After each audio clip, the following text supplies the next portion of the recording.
Yes, good morning friends. Good morning. कैसे हैं आप लोग? बढ़िया, फर्स्ट क्लास। आज सुबह सुबह बारिश थी फिर भी आ गए आप लोग। क्यों? सीए बनने का जुनून है? बनना चाहते हो? Good, good to see you. क्योंकि कई बार क्या होता है, एक महीने बाद भी बारिश होगी, तब जो होता है वो आप लोग देख लोगे। ओके, सो आओगे तो देखोगे ना। Okay, so friends, I am CA Pavan Sarda and I will be teaching you taxation for your CA Intermediate. Welcome to CA Intermediate officially from my side. आपके ऑलरेडी बाकी सब्जेक्ट्स की क्लासेस स्टार्ट हो चुकी हैं and हम लोग taxation आज start करने वाले हैं। कैसे हैं आप लोग? सब बढ़िया? फाउंडेशन से कुछ लोग आए हैं और कुछ लोग डायरेक्ट एंट्री से आए हैं, राइट? सब बढ़िया? कुछ लोग नागपुर से हैं, कुछ लोग ओके। कौन कौन बाहर से? हाथ उठाएंगे एक बार। ओके, मेनी ऑफ यू हो गए, सेटल हो गए नागपुर में? कैसे नागपुर के लोग कैसे हैं? नागपुर के पोट्टे कैसे हैं? ठीक ठाक? ओके। क्योंकि नागपुर के भी लोग बैठे हैं आपके बीच में, वही लोग हैं आपके लिए टिफिन लाएंगे बेचारे, है ना? ओके, सो आप में से कुछ स्टूडेंट्स ऑलरेडी हम लोगों से पढ़ चुके हो फाउंडेशन लेवल पर या पहले 11th 12th से, और कुछ स्टूडेंट्स डायरेक्टली अभी ज्वाइन किए हैं। कहना है just see by raise of hands कि कौन कौन अभी ज्वाइन किए हैं, डायरेक्टली इंटरमीडिएट में आए हैं। Good to see, good. अभी आए हैं आप लोग इंटरमीडिएट में। ओके, सो कहीं ना कहीं आपने किसी से पूछा होगा कि कहाँ क्लास लगाना, क्यों लगाना, है ना? क्लास की जरूरत भी है क्या? ऐसे ही तो पढ़ लेंगे। लेकिन आपको एडवाइस मिली होगी और इसलिए आप लोग ने क्लास लगाए हैं। So that's good. वैसे तो आईसीआई की तरफ से कोचिंग मैंडेटरी नहीं है, आपको क्लास लगाना कोई जरूरी नहीं है। This is not a college, this is just a coaching class, coaching academy. यहां पर हम लोग आपको असिस्ट करते हैं, गाइड करते हैं फॉर क्लियरिंग योर एग्जाम्स, ताकि आप कम समय में बेहतर प्रिपेयर हो जाओ। Your CA intermediate exam is due in which month? मई 2024 में मान के चलेंगे, लेकिन अगर लोकसभा इलेक्शन के कारण पोस्टपोन हो गया तो अच्छा है ना? लेकिन वो पहले से कैलकुलेशन में नहीं रखेंगे, वरना 20 दिन बाद बैच स्टार्ट करते हैं, क्या प्रॉब्लम है? अभी कर लेते ना? यस। सो आप लोगों का मई 2024 का एग्जाम है मान के चलेंगे। आज 18 अगस्त है एंड हम लोग टैक्स का सिलेबस आज स्टार्ट करेंगे। एंड मैंने इसके लिए टाइम रखा है 6 मंथ्स का, क्योंकि टैक्स का सिलेबस बहुत वास्ट है। तो 17 फरवरी 2024 तक कंप्लीट करने का प्लान है, लेकिन इन ऑल प्रोबेबिलिटी ये February 1st वीक तक के कंप्लीट हो जाएगा, ठीक है? बट मैं आपको प्रॉमिस कम करूंगा, डिलीवर ज्यादा करूंगा। दैट इज द आइडिया, है ना? पहले ही मैंने आपको बोला कि मैं 31 दिसंबर को सिलेबस खत्म कर दूंगा, और नहीं हुआ तो ये एक इकलौता ऐसा सब्जेक्ट है जिसके टीचिंग आवर्स एवरी डे भी सबसे ज्यादा है, एंड ये आपका सब्जेक्ट शुरुआत से आखिरी तक के रहेगा। मतलब मैं भी आपके साथ में शुरुआत से आखिरी तक रहूंगा, बट रियल गेम उसके बाद शुरू होगा, जब हमारी क्लासेस खत्म हो जाएगी 6 मंथ्स के बाद में। चलो 17 फेब नहीं, 16 फेब पकड़ लो, ठीक है? क्योंकि आपकी क्लास ऑफिशियली तो कल से स्टार्ट हुई थी। मैं आपके साथ में रहूंगा, लेकिन अब आपकी जब क्लासेस खत्म हो जाएगी तब आपको सब सेल्फ स्टडी करना होगा, and that is the main time. वो जो 2.5 महीने का समय रहेगा ना, फेब्रुवरी का आधा महीना बचा रहेगा, मार्च अप्रैल एंड होपफुली मई का कुछ समय मिल जाएगा अगर एग्जाम थोड़ी पोस्टपोन होती है तो। वो मेन समय रहता है जिसमें आपको पढ़ाई करना है। तब आप अच्छी पढ़ाई कर पाओगे यदि आप अभी शाम को जब आप फ्री हो जाओगे उसके बाद डेली बेसिस पे, जैसे कि कल नीरज सर ने भी बोला, घर जाके रोज का रोज रिवीजन करना है। कल के फेलिसिटेशन प्रोग्राम का भी रिवीजन करने को बोल दिया था उन्होंने तो। घर जाकर के डेली का रिवीजन करना है जो भी पढ़ाया जा रहा है। इनिशियली आपको बहुत इजी लगेगा या आपको उतना बर्डन नहीं फील होगा, क्योंकि it will be just the introduction part. लेकिन धीरे धीरे हर एक सब्जेक्ट में अपना अपना डेप्थ आएगी। गाड़ी इनिशियली फर्स्ट गियर में डालते हैं स्टार्ट करने के बाद में, तो धीरे धीरे आगे बढ़ती है। फिर थोड़े से रास्ता खाली दिखता है, मतलब माइंड खाली दिखता है, थोड़ा क्लैरिटी आ गई तो फिर सेकंड गियर में डालते हैं, थर्ड गियर में डालते हैं। What do you expect in the month of January February? कौन से गियर में चलेगी अपनी गाड़ी? जो बेस्ट गियर है, फिफ्थ गियर है, सिक्स्थ गियर, जो भी आपकी गाड़ी का हाईएस्ट गियर है, टॉप गियर है, उसमें चलेगी कि नहीं? तो तब तक के आपको अगर सरवाइव करना है इस स्ट्रीम में, तो आपको आज से ही साथ में चलना होगा, है ना? वरना थिंग्स विल बिकम डिफिकल्ट।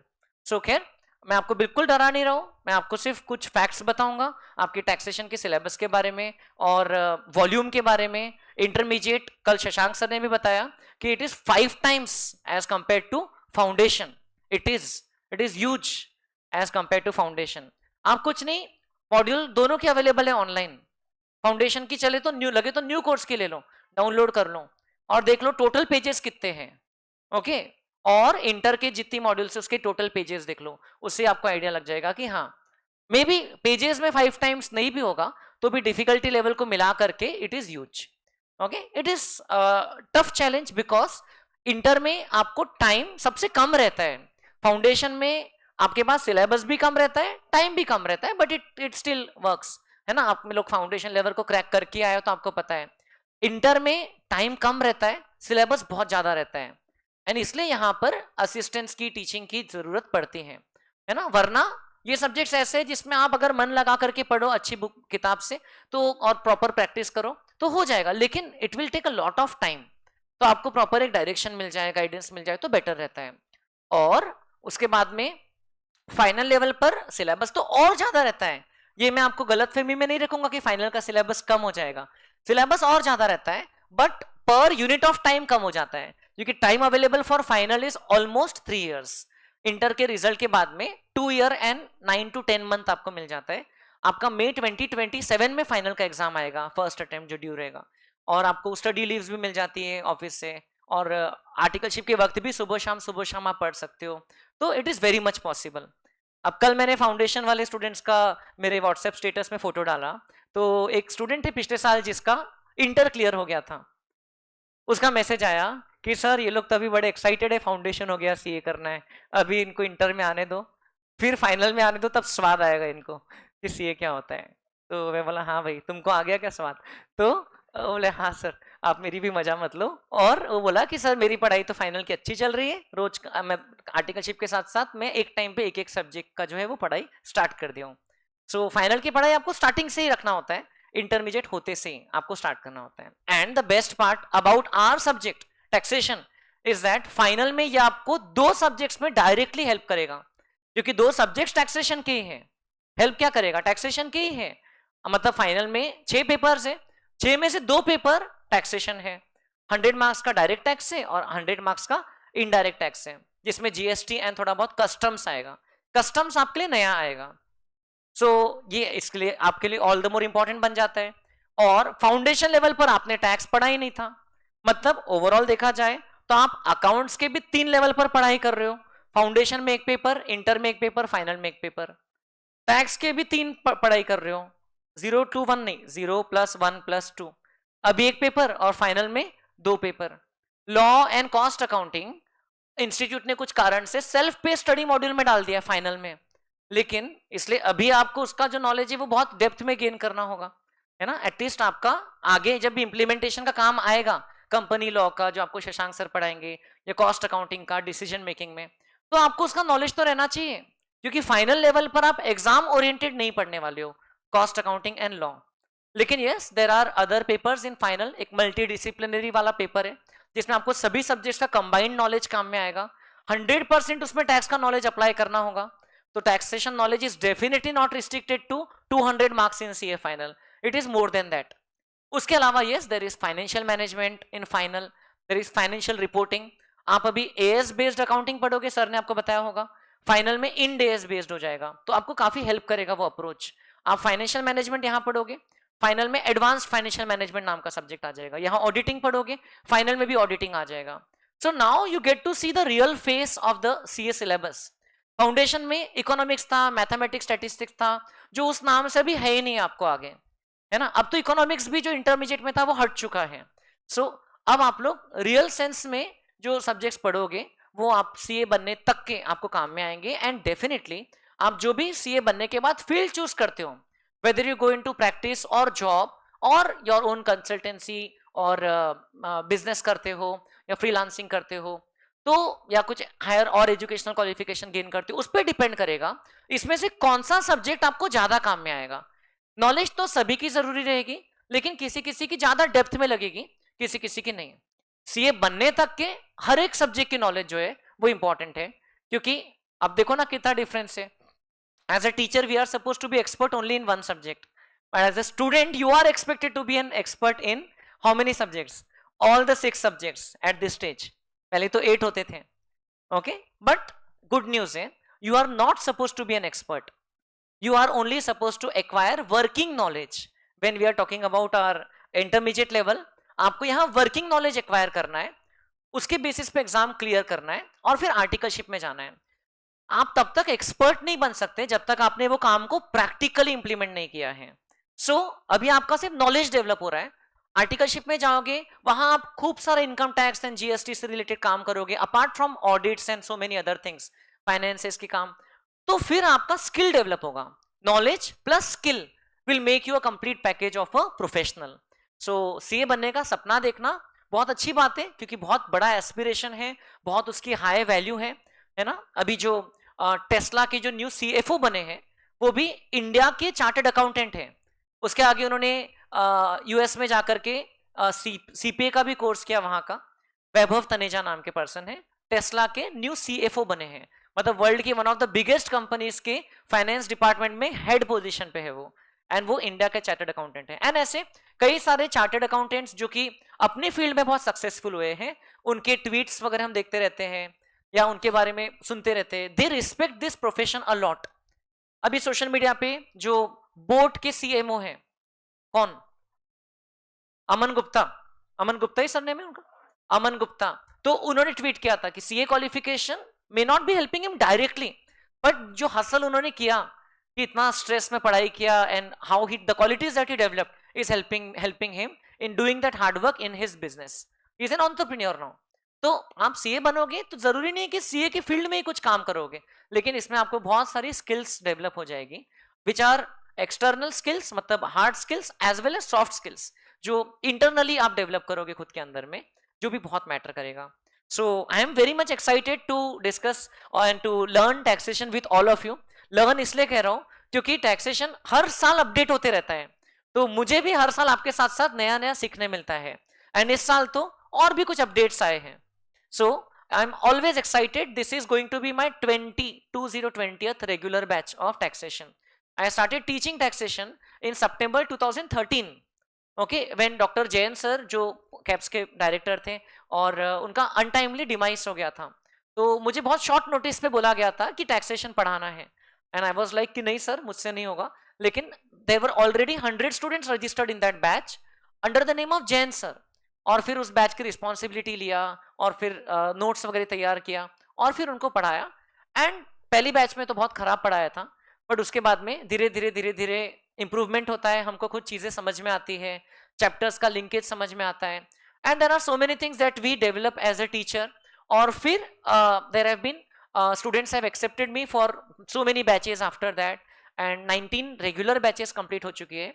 एक कोविड के ईयर में एग्जाम ही नहीं हुआ था फाउंडेशन का, मई 2020 में, इसलिए उस साल बैच ही नहीं हुई थी अगस्त महीने में. वरना हर साल अगस्त में और हर साल फरवरी में ये हमारा हाफ ईयरली रिचुअल है कि हम लोग एक न्यू इंटरमीडिएट की बैच स्टार्ट करते हैं. और I had the opportunity of teaching it even more times, because मैंने सीए फाइनल में भी जीएसटी पढ़ाया हुआ है 2 बैचेस में. सीए फाइनल का जो जीएसटी, जब जीएसटी लॉन्च हुआ था उसके बाद में, और उसके अलावा जीएसटी के अलग से इंटरमीडिएट के लिए भी बैचेस लिया था. एंड उस समय वर्कशॉप्स लिया था जिसमें प्रोफेशनल्स इनवाइटेड थे, बिजनेसमैन थे. So I have had a large exposure of teaching taxation. Even in at ICAI forums I have taken sessions on taxation, okay, for intermediate as well as final students. तो काम तो बहुत ज्यादा किया है taxation में, पढ़ाया भी बहुत है. इनफैक्ट आप में से कई स्टूडेंट जानते होंगे मैं स्टैंडर्ड 11th 12th CBSE को अकाउंट्स पढ़ाता हूँ. 11th CBSE को अकाउंट्स पढ़ाता हूँ. सीए फाउंडेशन में आप में से कई लोग शायद मुझसे स्टैटिस्टिक्स पढ़े होंगे. एंड सीए फाउंडेशन की गोइंग फॉरवर्ड 1 या 2 बैच में साल में I will B also teaching accounts. जैसे अभी हमारी फास्ट ट्रैक बैच स्टार्ट हो रही है तो उसमें I will be teaching accounts. And I have been teaching since a long time CA inter taxation, which has always included 2 parts, direct tax as well as indirect tax. Direct tax तो पहले से ही हम student थे या हमारे पापा पैदा हुए थे तब से ही इनकम टैक्स से चलते आ रहे हैं, है ना. पिताजी, आपके भी पिताजी जब पैदा होंगे तब भी इनकम टैक्स था. बट इनका इनडायरेक्ट टैक्स का जो स्ट्रक्चर है ये काफी चेंज होते आया है. इनडायरेक्ट टैक्सेज हम स्टूडेंट्स थे तब अलग हमने पढ़ा था, वैट और सर्विस टैक्स. और अभी indirect taxes comprises mainly of GST and customs duty. Custom duty inter level पर नहीं है. एंड सीए फाइनल लेवल पर I have taught 2 batches of indirect taxes. Okay, CA final level पर पूरा पूरा एक्ट रहता है सिलेबस में, मतलब नो एक्सेप्शन, पूरा सब कुछ है. ओके, और एक डेट बता देते, ये डेट तक जो अमेंडमेंट आए वो सब कुछ है. So therefore it takes a lot of more efforts to teach CA final students, and उन लोगों के जो क्वेश्चन पेपर का लेवल रहता है वो भी बहुत हाई रहता है. Apart from this, all this teaching I have done in CAPS. Okay, I do at CAPS, DGS CAPS, and apart from this, I have taught at NADT, National Academy of Direct Taxes नाम का एक academy है जो कि नागपुर में located है incidentally, जहां पर जो इनकम टैक्स के ऑफिसर्स होते हैं, जो IRS एग्जाम क्लियर करते हैं, IRS ऑफिसर्स बनते हैं, तो उन लोगों का ट्रेनिंग होता है.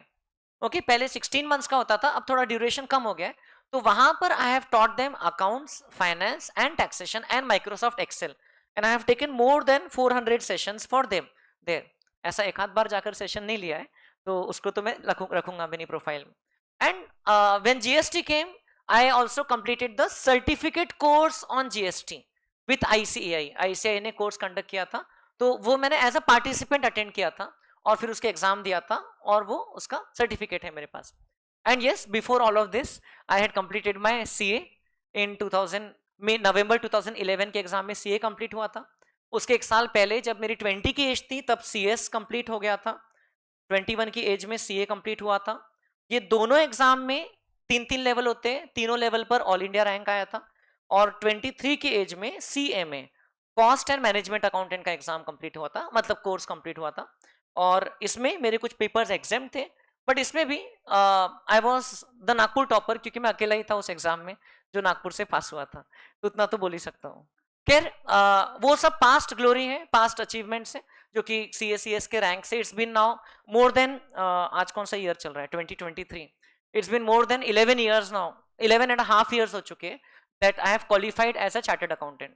सो टीचिंग का एक्सपीरियंस भी 2012 अप्रैल मंथ से शुरू हो गया था. सो हाँ, टैक्सेशन मैंने बाद में सितंबर 2013 से शुरू किया, but then I am into this field out of my passion, because initially तो टीचिंग में इनकम बहुत कम थी, and I had many other choices of earning money, क्योंकि जॉब ऑफर्स थे, being all India rank 2 in CA फाइनल, बहुत सारे जॉब ऑफर्स थे, अच्छे हैवी पैकेजेस के थे, लेकिन I somewhere chose to remain in practice along with teaching. And teaching clicked for me. I liked being with students like to be in my class, तो फिर ultimately it is being continued. So since 2019 I am one of the directors of CAPS Learning Private Limited, जहां पर हम लोग पढ़ रहे हैं. All right, so ये मेरी ब्रीफ हिस्ट्री रही है, और अब हम लोग बात करते हैं टैक्सेशन की हिस्ट्री की. So हमारा जो सब्जेक्ट है उसका नाम क्या है, टैक्सेशन. तो आप लोग मुझे बताएंगे, जब मैं ये वर्ड बोलता हूं टैक्सेशन या टैक्स, तो आपके दिमाग में कौन सा दूसरा वर्ड आता है? You can just tell me randomly जो भी वर्ड आता है.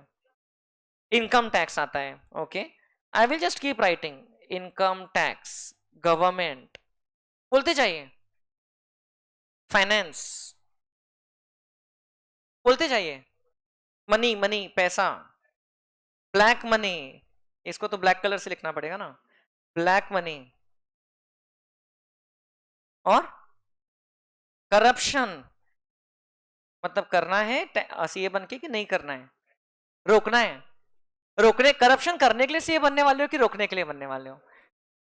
करप्शन करने के लिए बनोगे तो आपको चार्टर्ड अकाउंटेंट बोला जाएगा, है ना. सो करप्शन. ओके, और बताइए. इवेजन, टैक्स इवेजन, है ना. ब्लैक मनी और करप्शन से क्लोजली संबंधित है ये सब. हाँ, GST, ये एक शब्द आपको ध्यान में आता है. क्या फुल फॉर्म है GST का? घणो सारो टैक्स, है ना. हरियाणा वाले बोलते घणो सारो टैक्स. और बताइए, exemption. Exemption, I hope tax के पेपर में भी आपको मिल जाए एग्जेम्पशन, है ना. स्लैब्स, स्लैब्स पढ़ेंगे हम लोग इसको भी अच्छे से. और अमेंडमेंट्स. इनकम, इनकम टैक्स किस चीज पे लगता है? इनकम पे लगता है. और बताइए पवन सर. ठीक है. Intermediate, final. हाँ भैया, ये तो आपको स्टार्टिंग में बता दिया कि टैक्स का सब्जेक्ट आपका पीछा नहीं छोड़ने वाला है. एंड आप में से most of you will go, if you go into practice, tax में तो आपको काम करना ही होगा, वेदर यू लाइक इट और not. And if you go into job तो भी direct tax and indirect tax में स्पेसिफिक डिपार्टमेंट्स होती हैं बड़ी बड़ी कंपनीज में। इनकम टैक्स में एक सेक्शन है टीडीएस। टीडीएस में बहुत एक सेक्शन है, मतलब एक पार्ट है। टीडीएस के बहुत सारे सेक्शन है, उसके एक सेक्शन का टेक केयर करने के लिए एक सी अपॉइंटेड रहता है, एक दूसरे सेक्शन के दूसरा सी, बड़ी बड़ी कंपनीज में। सो उसके कंप्लायंसेस इतने सारे रहते हैं। And as we read on you will appreciate how what I am talking about. Yes, और बताइए और क्या सुना है? टैक्स का रिलेशन सीए के साथ होता है ना? ओके, और बताइए। काउंसिल मीटिंग्स, अच्छा आपने तो अर्ली बर्ड बैच किया है, तो आप तो रे भारी भारी टर्म्स बता रहे हो। मैंने पूछा जो पहला शब्द ध्यान में आता है उतना ही बताओ। काउंसिल मीटिंग ध्यान आता है क्या टैक्स बोले तो? हाँ, business, okay. Tax, finance, finance लिखा है मैंने, उसके आगे क्या लिख देता हूँ? Finance minister. कौन है इंडिया की फाइनेंस मिनिस्टर? निर्मला सीतारमन जी। उनको कभी देखा है आपने? मतलब ऐसे पर्सनली नहीं, पर्सनली तो उनको आप में इंटरेस्ट भी नहीं होगा ना आपको उनमें होगा, लेकिन टीवी में देखा है? यस। अच्छा, अपन लोग ने बजट सेशन देखा था साथ में, इस साल भी देखेंगे। इस साल बजट सेशन जो है वो, इस साल इलेक्शन है ना 2024 में, तो इलेक्शन के पहले एक बजट आएगा और इलेक्शन के बाद एक आएगा। पहले वाला बजट का स्पीच बहुत छोटा सा रहेगा और उसमें ज्यादा चेंजेस नहीं करेंगे, करेंगे भी तो पॉपुलिस्ट वाले करेंगे, मतलब लोगों को खुश करने वाले करेंगे, है ना? और उसके बाद में जो आएगा, अगर वही गवर्नमेंट इलेक्ट होके आ जाती है तो उसके बाद में फिर उनके पास 5 साल है ना? फिर मित्रों आज रात से 2000 की नोट बंद, है ना? और टैक्सेशन में और चेंजेस लाएंगे। और बताइए rules. Yes, income tax and GST both are based on certain set of rules. अपनी मर्जी से रहा चलता आदमी आपको बोले बंदूक दिखा के ला भैया टैक्स दे, तो वो टैक्स नहीं है, वो क्या है? हफ्ता वसूली है कि नहीं? वो तो गुंडागर्दी कर रहा है भाई। लेकिन आपको गवर्नमेंट ऑफिसर बोलता है टैक्स दो, तो आपको देना पड़ता है। क्यों? क्योंकि क्योंकि ही इज ऑथोराइज्ड, है ना? उनको अथॉरिटी दी गई है गवर्नमेंट के द्वारा। और बताइए नोटिफिकेशंस। अरे बाप रे, क्या ऑब्लिगेटेड मतलब? कॉम्प्लिकेटेड, कॉम्प्लिकेटेड, हाँ भैया, ये तो आपने पहले दिन ही बोल दिया। मुझे लग रहा था एटलीस्ट पहले दिन तो आपको सिंपल लगे। सर्कुलर, इसलिए तो मैंने एक सीक्वेंस में नहीं लिखा, रैंडमली लिख दिया, क्योंकि टैक्स है ही ऐसा, एकदम random. Circulars, okay. Dual taxation, ये जीएसटी पढ़ के आया थोड़ा सा। कैस्केडिंग इफेक्ट, इसके पहले आपको टैक्स का अर्ली बर्ड के अलावा पहले कभी काम पड़ा? 10th में, 9th 10th में स्कूल लेवल पर, या 11th 12th में कोई सब्जेक्ट में, इकोनॉमिक्स में कोई रेफरेंस ऐसा प्रोजेक्ट में आया था? थियरी 10th में था ना? स्टेट बोर्ड या सीबीएसई था क्या उसमें? बेसिक, तो फिर आपको बेसिक तो आता ही है। अच्छा, लेकिन आपका 10th जिस ईयर में हुआ था उस साल के स्लैब्स अलग थे, इस साल के स्लैब्स अलग हैं। और मैं मानता हूं यहां पर कई बच्चे तो ऐसे बैठे जिन्होंने बोर्ड एग्जाम ही नहीं दिया था 10th की, है ना? शायद आप भी हो उसमें से, है ना? सो कोई बात नहीं, लेकिन आपने पढ़ा, मैं मानता हूं। लेकिन इस साल के स्लैब रेट्स और चेंज हो गए, because this is a very very dynamic subject, and as a CA also you have to be very very dynamic.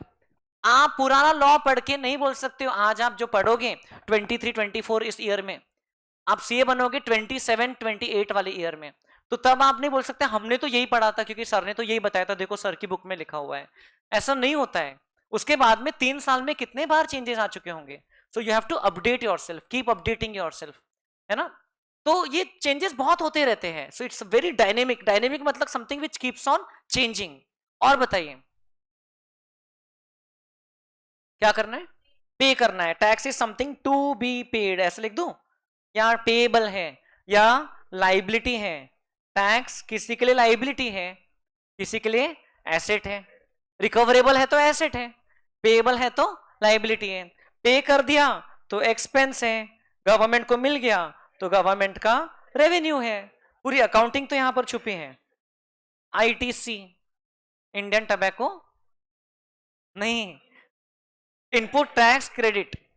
और बताइए ITR, income tax refund, income tax return, है ना? अभी सीए लोग एक जोक शेयर कर रहे थे आपस में, अपने क्लाइंट्स को कैसे समझाए कि आईटीआर का full form income tax refund नहीं होता है। इनकम टैक्स रिटर्न होता है। मतलब आईटीआर फाइल कर दिया, मतलब सर रिफंड कब आएगा? अरे भैया होगा तो आएगा, ऐसे ही आ जाएगा क्या? आपने ज्यादा टैक्स भरा है, जितना भरना चाहिए तो उससे ज्यादा भरा है तो रिफंड आएगा। ओके, ग्रेजुएशन वालों ने थोड़ा बहुत तो पढ़ा होगा टैक्स, जो डायरेक्ट एंट्री से आए हैं। पढ़ा है नहीं पढ़ा है? पढ़ा है थोड़ा बहुत, लेकिन अगेन आप लोग ने जो ईयर में पढ़ा होगा वो पुराना है। थोड़ा आपको आपको मतलब जीरो से ही पढ़ना है मान के चलो। ओके, और मैं आपको पूरा जीरो से ही पढ़ाने वाला हूं, उसकी चिंता नहीं है। और बताइए, टीडीएस बोला किसी ने? टीडीएस इसका full form tax deduction at source. और क्या बोल रहे हो? टीसीएस इसका फुल फॉर्म? टाटा नहीं, tax collection at source. TDS और टीसीएस इनकम टैक्स में भी होते हैं और जीएसटी में भी होते हैं। और पिछले साल तक तो सिर्फ इनकम टैक्स वाला टीडीएस टीसीएस आपके सिलेबस में था। इस साल न्यू कोर्स आ गया है, तो जीएसटी वाला भी टीडीएस टीसीएस आपके कोर्स में है। सो ठीक है, अच्छी बात है। और बताइए, फॉर्म 16, अरे वाह, कहां सुना आपने? कहीं तो सुना होगा। अरे वेरी गुड, कोई सीए के ऑफिस में? Good. AIR, annual information report. AIS, TIS AIS होता है, मतलब कि टैक्स इंफॉर्मेशन समरी। ऑफिस में काम किया तो बिल्कुल आपको एक्सपोजर होगा उस चीज का। और बताइए, 26 एएस। अब बाकी लोग क्लीन बोल्ड हो रहे हैं धीरे धीरे, है ना? गुड, क्योंकि ये सब नए नए टर्म्स आ रहे हैं। गुड गुड, और बताइए और बताइए। अभी आपको एक भी चीज नहीं समझ रही स्क्रीन पे जो लिखे तो भी चलता है। Pan, pan card. और क्या कह रहे हो? जीएसटी नंबर, उसको जीएसटीआईएन बोलते हैं। आपने देखा बिल्डिंग के बाहर कैप्स का जीएसटी नंबर छपा हुआ ही है, मेन बोर्ड पे लगा हुआ है ना? It's mandatory. और बताइए, सीजीएसटी, एसजीएसटी, आईजीएसटी पे किया है कभी आपने? कभी किया है?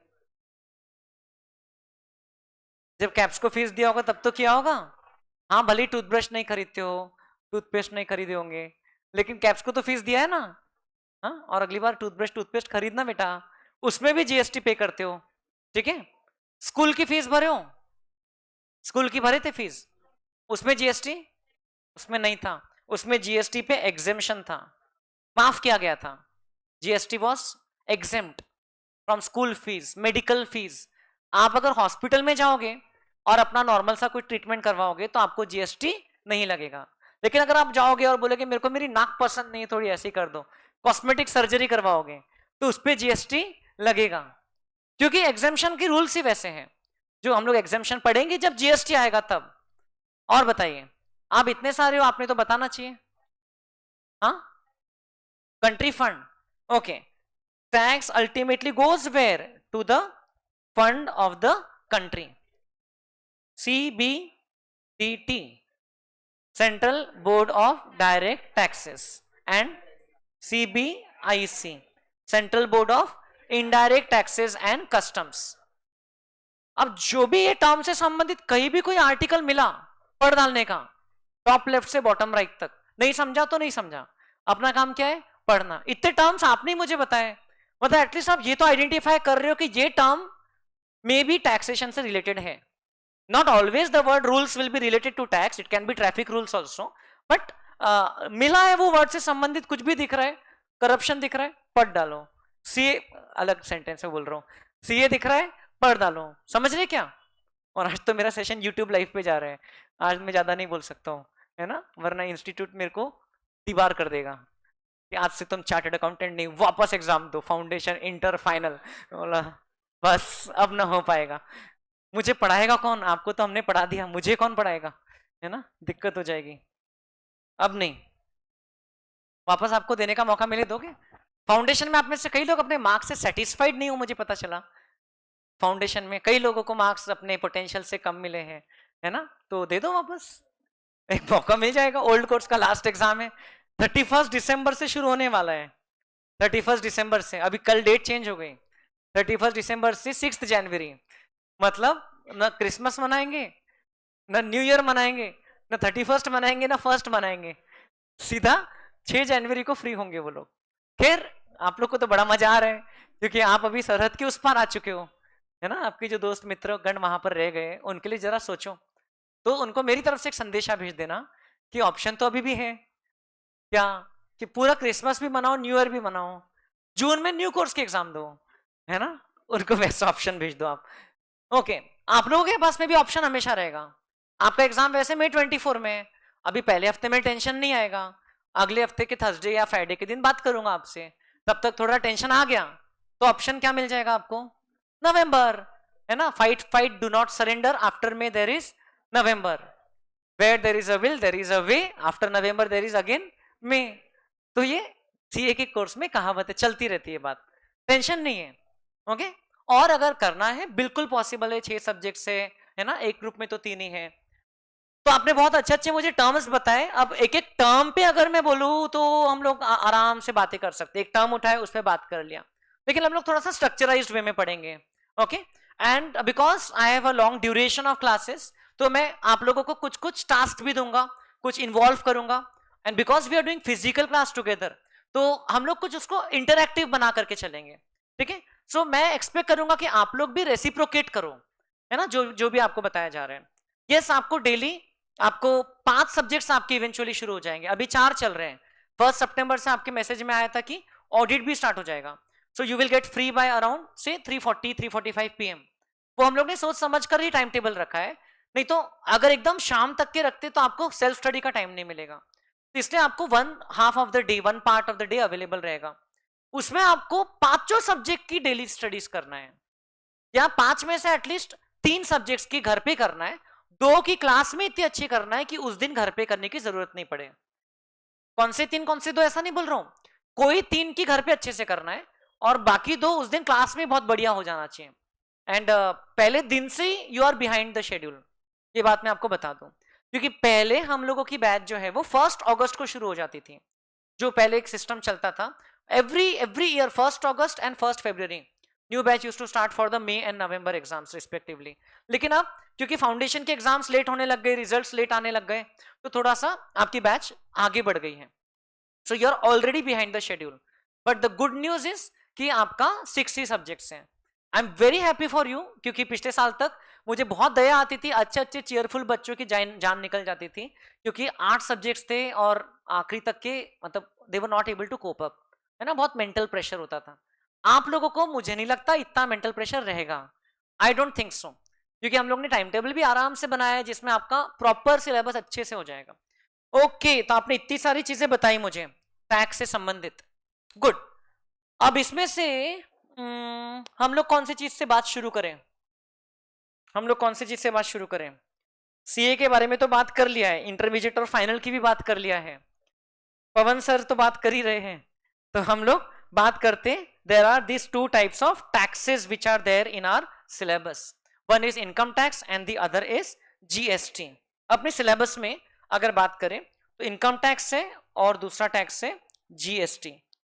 इनकम टैक्स डायरेक्ट टैक्स का एक प्रकार है और जीएसटी इनडायरेक्ट टैक्स का एक प्रकार है, राइट। पिछले साल तक के इंटरमीडिएट एग्जाम में इनकम टैक्स 60 मार्क्स का था, जीएसटी 40 मार्क्स का था। अब क्या है, आप लोगों को पता चल गया है, इनकम टैक्स भी 50 मार्क्स का है, जीएसटी भी 50 मार्क्स का है। जीएसटी का जो सिलेबस है वो देखो, यहां पर भी किसने लिखा है, आदित्य ने लिखा है, burden, yes, tax is a burden.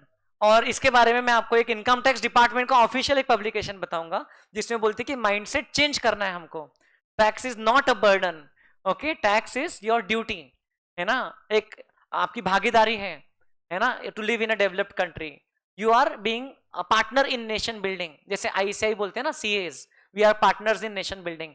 Similarly all the tax payers are also partners in nation building.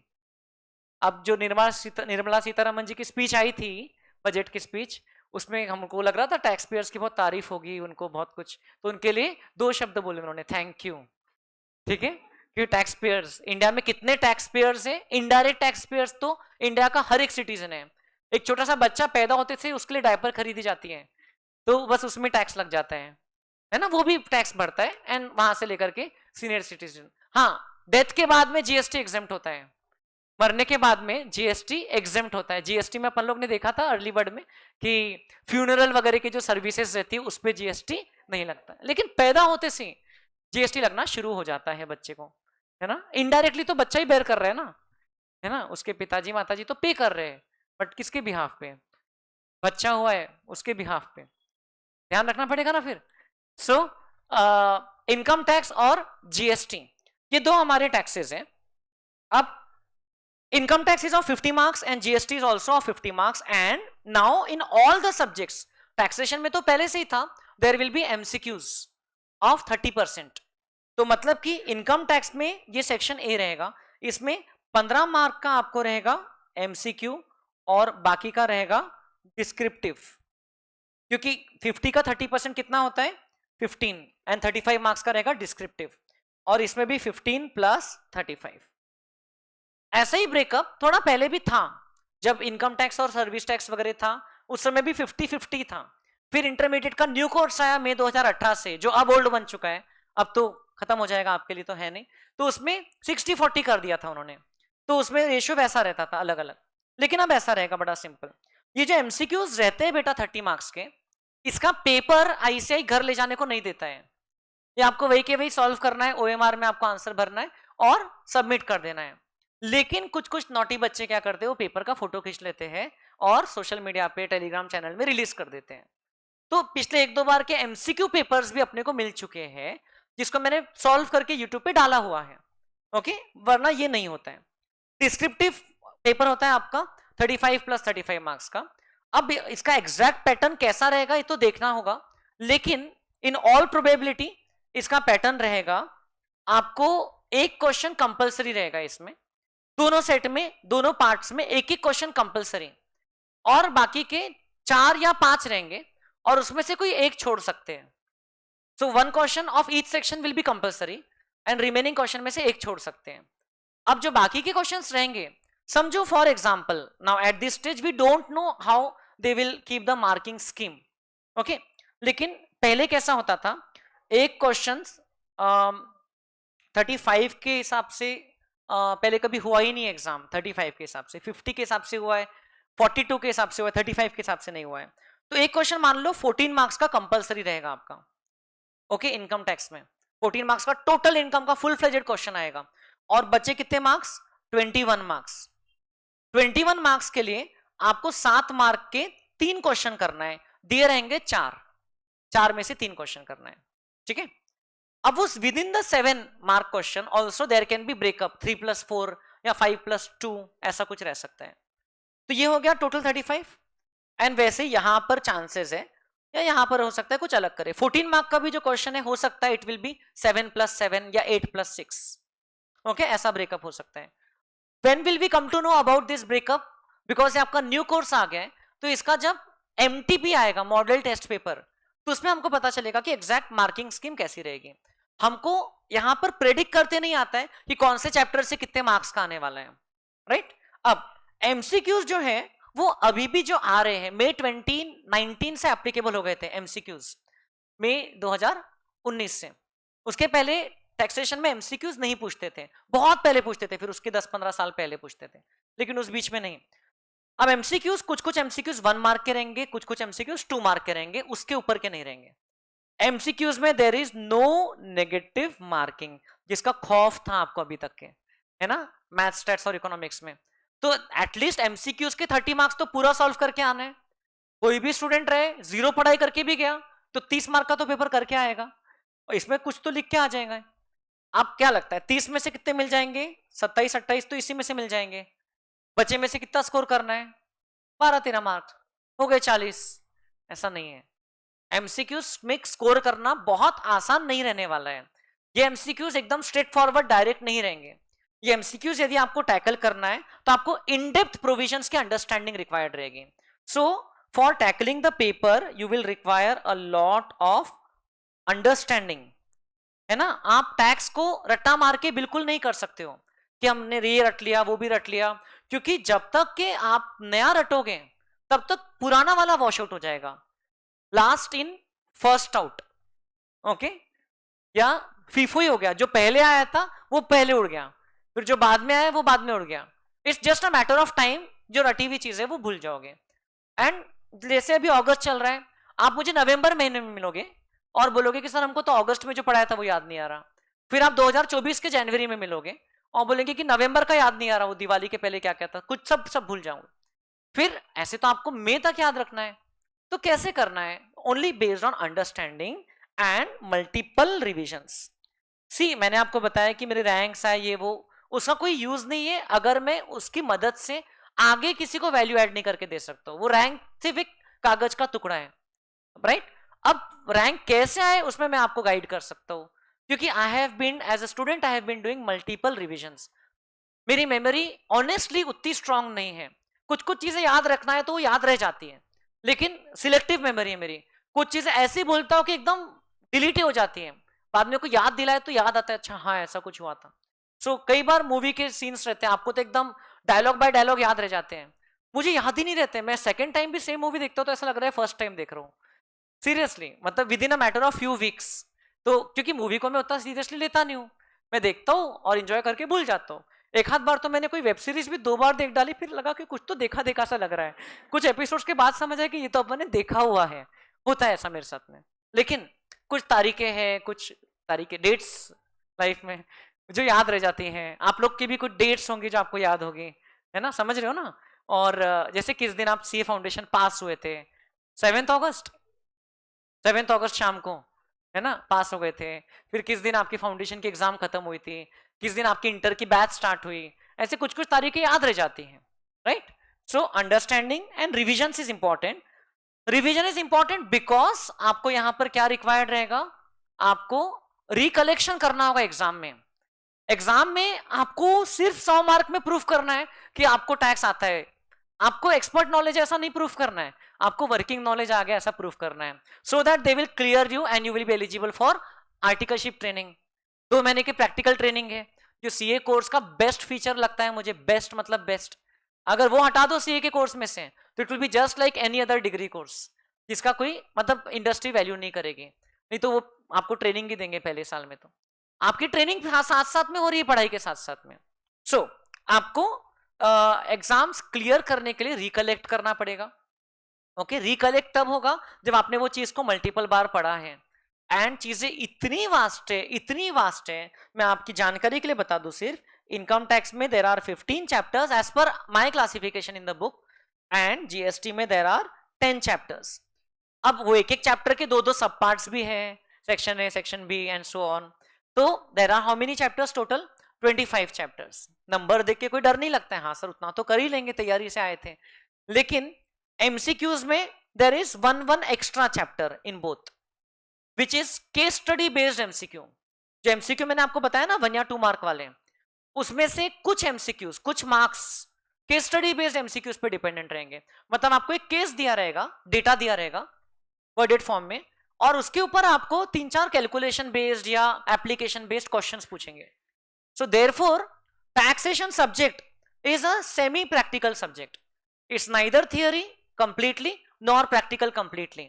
Theory जैसे कि ऑडिट और लॉ है, वैसे रियल लाइफ में वो भी प्रैक्टिकल बन जाता है, लेकिन पढ़ाई के वक्त वो थियरी है क्योंकि आप उसको वर्डेड फॉर्म में पढ़ रहे हो, नंबर्स कम आ रहे हैं। एंड प्रैक्टिकल जैसे कि अकाउंटिंग एंड कॉस्ट अकाउंटिंग है। वैसे तो अब आपका अकाउंटिंग में भी थोड़ा सा थियरी का टच आ गया है क्योंकि एएस बेस्ड हो गया है, तो अच्छा ही है वो, that's good. Accounting and cost account, अभी तक जो अकाउंटिंग पढ़े हो फाउंडेशन लेवल तक, वो तो प्रैक्टिकल था, है ना। ऑब्वियसली थियोरेटिकल बेस जरूरी है प्रैक्टिकल सब्जेक्ट के लिए, लेकिन accounting and cost accounting and financial management will be considered as your practical subject. But tax एक बैलेंसिंग एक्ट चलाता है, टैक्स थियरी भी है प्रैक्टिकल भी है। आपको किसी दिन थियरी पढ़ने की इच्छा नहीं हो रही तो टैक्स के प्रैक्टिकल वाले क्वेश्चन कर लो, किसी दिन प्रैक्टिकल करने की इच्छा नहीं हो रही तो टैक्स के थियरी वाले क्वेश्चन कर लो, किसी दिन टैक्स ही करने की इच्छा नहीं हो रही है तो ब्रेक ले लो फिर टैक्स कर लो, लेकिन टैक्स तो करना ही पड़ेगा। टैक्स तो हर दिन करना होगा, not a single day till your tax paper day should go without opening the book of taxation. अभी आई अंडरस्टैंड कि आपको 2 चैप्टर्स की फाइल मिली है, 2 चैप्टर्स के नोट्स मिले हैं। अपने नोट्स जो है वो प्रिंटिंग के लिए गए हैं टैक्स के, क्योंकि मैं आपको नोट्स भी जो है बहुत कॉम्प्रिहेंसिव नोट्स बना करके दे रहा हूं एंड लेटेस्ट अपडेटेड नोट्स रहेंगे। नोट्स में आपको 6 बुक्स मिलने वाली है सिर्फ टैक्सेशन की, अब 25 चैप्टर है। सो इनकम टैक्स की there will be module 1 and income tax की there will be module 2। Module 1 में देयर विल बी चैप्टर 1 से लेकर चैप्टर 6A। 6 के बाद एक बोनस चैप्टर है छोटू सा 6A, उसको तो गिना भी नहीं 10 में, ठीक है। एंड मॉड्यूल 2 में there will be chapter 7 to chapter 15 and there will be one more book of income tax MCQ book. अब टैक्स में क्या होता है, एमसीक्यूज भी हर साल के रेट्स के हिसाब से चेंज करना पड़ता है। तो एमसीक्यू बुक भी मैं पिछले साल की उठा के आपको नहीं दे सकता हूं, क्योंकि उसमें आ जाते हैं चेंजेस, कैलकुलेशन चेंज हो जाते हैं, ऑप्शंस चेंज हो जाते हैं, सब कुछ शफल हो जाता है। सो उस पर वर्क चल रहा है बैकग्राउंड में। देन जीएसटी की भी आपको 3 बुक्स मिलेगी, GST book 1, GST book 2 and GST MCQ book. GST book 1 में चैप्टर ए से लेकर के चैप्टर ई है, पहले 5 चैप्टर्स है। जीएसटी बुक 2 में चैप्टर एफ से लेकर के चैप्टर जी। इनफैक्ट जीएसटी में एक चैप्टर बढ़ गया है, 10 नहीं है अब जीएसटी में 11 है, क्योंकि एक प्लेस ऑफ सप्लाई नाम का चैप्टर आ गया है। तो जीएसटी में 11 चैप्टर है, एफ से लेकर के आए। मैंने उसकी नंबरिंग ऐसे रखा है ताकि मैंने चैप्टर नंबर 7 बोला आप समझ जाओ इनकम टैक्स का है, चैप्टर नंबर एच बोला मतलब जीएसटी का है। पेज नंबरिंग भी उसी हिसाब से है। Our notes are comprehensive. MCQ book जो है उसमें इनकम टैक्स में आपको ओवरऑल अराउंड 1000 एमसीक्यूज मिलेंगे, जीएसटी में आपको अराउंड 500 एमसीक्यूज मिलेंगे, जो कि इंस्टीट्यूट के पब्लिश्ड एमसीक्यूज से कहीं ज्यादा है, क्योंकि उसमें बहुत सारे एमसीक्यूज मैंने खुद बना करके चैप्टर वाइज इंक्लूड किए हैं। सो उसमें आपकी बहुत प्रैक्टिस हो जाएगी। ये जो बुक्स आपको मिल रही है इसमें there will be plenty of solve plus plenty of unsolve plus plenty of theory questions. Solved, unsolved and theory. What do I mean by that? Solved question मतलब जो प्रैक्टिकल वाले बुक में उसका आंसर लिखा हुआ है, कुछ थियरी वाले भी जिसका आंसर लिखा हुआ है। अनसॉल्व मतलब, मोबाइल बंद कर लो, अनसॉल्व मतलब कि जो चैप्टर में पीछे में अनसॉल्व रखे, जिसको हम लोग क्लास में साथ में करेंगे। अनसॉल्व क्वेश्चंस हम लोग इनकम टैक्स में अराउंड 150 करेंगे क्लास में, because see the only way to excel in the exams is to do more and more practice, revisions, questions, ताकि एग्जाम में आपको बिल्कुल सरप्राइज ना मिले। एंड सॉल्व तो 350 से ज्यादा है आपकी किताब में, मींस जितना काम कर रहे हैं उससे ज्यादा काम तो अवेलेबल है आपके पास में। जीएसटी में भी ये 100 है, ये भी 100 प्लस है, अब मोर देन 100 है सॉल्व्ड एंड अनसॉल्व्ड। ये तो हो गए डिस्क्रिप्टिव पार्ट से संबंधित क्वेश्चंस, समझ रहे हो। अब बहुत सारे क्वेश्चन, उसको तो मैंने गिना ही नहीं, जो थियरी में टॉपिक के ऊपर में लिखे हुए हैं। आपके अगर आपने चैप्टर नंबर 1 डाउनलोड किया होगा, चैप्टर नंबर 1 आपको डाउनलोड किया, आपके पास तो अवेलेबल ही है, तो उसमें देखो, ये देखिए चैप्टर नंबर 1 में there are this type of questions available. Page number 1.3 पे देखो, आपको क्वेश्चन दिख रहा है, वो टॉपिक के नीचे ही क्वेश्चन है। Means if any question based on that topic of theory has been asked in any of the past 20 years examination, पिछले 20 साल से भी ज्यादा का इसमें क्वेश्चन है, तो that has been included in the relevant topic, okay, with suitable modification. क्योंकि इनकम टैक्स एंड जीएसटी में क्या होता है, अपडेट होते रहती चीजें, तो क्वेश्चन में भी मॉडिफिकेशन करके रखा है हम लोगों ने, जहां जहां पर अमेंडमेंट के हिसाब से जरूरी है। क्योंकि कोई क्वेश्चन अगर 2006 के लॉ के हिसाब से तब पूछा होगा, तो वो आज आपके लिए रिलेवेंट वैसा का वैसा नहीं है, तो उसमें सुटेबल चेंजेस करके आपके नोट्स में रखा गया है। So that's why it takes a lot of effort to prepare the notes of income tax. And ये जो नोट्स या स्टडी मटेरियल आपको मिलेगा, इट इंक्लूड्स व्हाट, इसके अंदर में जैसे मैंने आपको बताया पास्ट एग्जाम क्वेश्चंस पूरी तरह इंक्लूडेड है। नवंबर 22 के एग्जाम तक के मैं गारंटी लेता हूं। उसके बाद मई 23 एग्जाम का पेपर मैंने सॉल्व करके यूट्यूब पे डाल के रखा है। इनफैक्ट पिछले 4 एग्जाम के पेपर्स यूट्यूब पे डाल के रखा है, लेकिन नवंबर 22 के एग्जाम तक के क्वेश्चंस आपकी बुक में भी इंक्लूड कर लिया हमने, ठीक है। Then past exam questions solve में रहेगा, या तो अनसॉल्व में रहेगा, या तो थियरी के ऊपर वहां पर रहेगा। आपको with exam reference along with कितने मार्क्स का आया वो मिल जाएगा। It will really help you in analysing कि ये टॉपिक कितना इंपॉर्टेंट है, क्वेश्चन आता है तो कैसा आता है, कब आया था, कितने मार्क्स का आया था, बराबर है। तो अगर क्वेश्चन मान लो सिमिलर क्वेश्चन 3 बार आया है, तो मैंने एक ही क्वेश्चन दिया है, ब्रैकेट में लिख दिया है similar in May 2017, similar in नवंबर 2010, ऐसा। क्योंकि तीनों क्वेश्चन अलग अलग पेस्ट कर दूंगा तो आपकी किताब तो बहुत बड़ी बन जाएगी, ह्यूज। ऑलरेडी 6 बुक्स हैं, है ना। आप 6 का कभी भी टोटल नंबर ऑफ पेजेस मत लगाना, है ना, आपका सब्जेक्ट से या सिलेबस से या सीए बनने के सपने से विश्वास उठ जाएगा, है ना। और ये तो आपकी बेटा शुरुआत है, फाइनल लेवल पर तो 2000 पेज का डायरेक्ट टैक्स रहता है, 2000 पेज का सिलेबस रहता है सिर्फ डायरेक्ट टैक्स का। यहां पर 2000 तो पक्का नहीं है, उतना मैं आपको गारंटी दे रहा हूं। समझ रहे क्या? पास्ट एग्जाम क्वेश्चंस, उसके अलावा क्या रहेगा आपके नोट में, एमटीपीस के क्वेश्चन, मॉडल टेस्ट पेपर्स, जो आईसीआई हर बार एग्जाम के पहले 2 टेस्ट सीरीज कंडक्ट करती है, तो उसके पेपर्स उस अटेम्प्ट के पहले ऑनलाइन आते हैं, फिर 6 महीने बाद हट जाते हैं। तो मेरे पास में अगेन पिछले कई सालों के एमटीपीस अवेलेबल है, उसको मैंने चैप्टर वाइज आपको जहां जहां रिलेवेंट है उसके क्वेश्चंस डाल दिया है। Then every year before every exam ICAI gives RTPs, revision test papers, जिसमें टैक्स में जनरली लेटेस्ट अमेंडमेंट के ऊपर बेस्ड क्वेश्चंस डाल देते हैं, कुछ कुछ क्वेश्चन नए टाइप के रहते हैं, तो वो भी आपके नोट्स में बिल्कुल लिए गए हैं टिल द लेटेस्ट आरटीपी। ठीक है, लेटेस्ट आरटीपी मई 23 के लिए इश्यू हुई थी। देन ऑब्वियसली जो आपके आईसीआई के मॉड्यूल के क्वेश्चन है, आपके आईसीआई के जो मॉड्यूल है स्टडी मटेरियल, जो आप लोग ने मे बी ऑर्डर किया होगा या करोगे, सो वो बहुत बड़ी है, उसके नंबर ऑफ पेजेस देखोगे तो ये तो उसके सामने फीका पड़ जाएगा, क्योंकि उसमें फॉन्ट साइज भी बड़ा है, पेज का साइज छोटा है। मैंने एटलीस्ट क्या किया देखो, फॉन्ट साइज छोटा रखा है, Arial narrow 11, okay okay, normally font size थोड़ा बड़ा रहता है, एरियल 12 रहता है, मैंने एरियल नैरो किया और वो भी 11, ताकि आपके ऊपर उतना बर्डन है। हाँ ये चैप्टर हाँ 20 पेज का ही है, 30 पेज का ही है, उसको अगर मैं थोड़ा एक साइज से फॉन्ट बढ़ा दूं तो जो चैप्टर 30 पेज का दिख रहा है वो 36 का दिखने लगेगा, है ना, थिंग्स इंक्रीज लाइक दैट। सो वो एक थोड़ा सा साइकोलॉजिकली आपके हेल्प के लिए है। Then module questions, I will make sure chapter by chapter I compare with the module, and सभी टाइप के क्वेश्चंस डेफिनेटली कवर हो जाए। कभी कभार हो सकता है अपने किताब में similar question with different figures रहे, लेकिन कवर पूरा हो जाता है, उसकी आपको चिंता नहीं करना है। फिर भी जैसे आपको नोट्स मिलेंगे जब जब वो चैप्टर होगा, उसकी क्लास टेस्ट होगी, तो उसकी तसल्ली के लिए आप क्या कर सकते हो, मॉड्यूल क्वेश्चन को आप कंपेयर कर सकते हो कि मॉड्यूल में ये चैप्टर कितने 10 क्वेश्चन दिख रहे हैं, एक्चुअली मॉड्यूल में हर चैप्टर में लिमिटेड नंबर ऑफ क्वेश्चन ही दिए हैं। ओके, मेरे पास तो एक्सेल में पूरी उसकी लिस्ट बनी हुई है और चैप्टर वाइज में अपडेट करते जा रहा हूं, लेकिन आपकी किताब में तो प्रीवियस ईयर क्वेश्चन होने के कारण बहुत सारे क्वेश्चन है। एक एक आप कोई भी चैप्टर उठा के देखना, जैसे सेकंड चैप्टर रेसिडेंशियल स्टेटस, आप बस देखना इसमें आपकी किताब में कितने क्वेश्चन है सॉल्व अनसॉल्व मिला के, और मॉड्यूल खोलना उसमें देखना कितने क्वेश्चन है, आपको उससे आइडिया लग जाएगा कि ये और ज्यादा कॉम्प्रिहेंसिव मटेरियल है।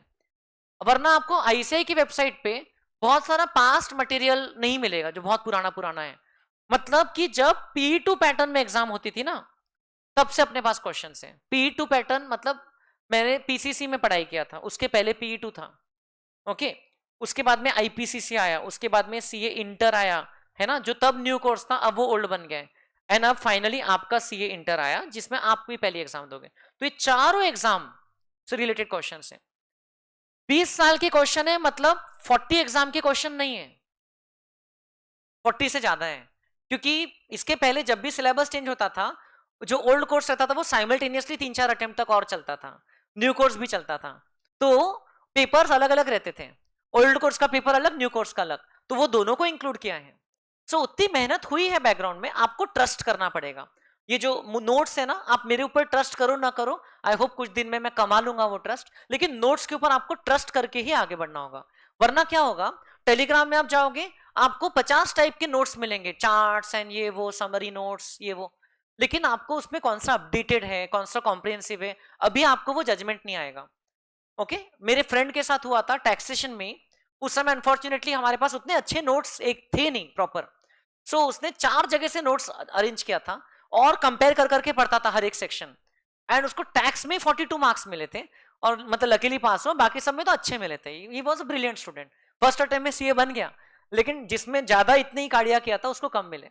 एंड मैंने एक किताब खरीदी थी कि भैया ये आहूजा गुप्ता सर की बुक आती थी, अभी भी आती है, वो खरीदी थी मैंने और उससे पढ़ा था, और मुझे टैक्स में 76 मिल गए थे।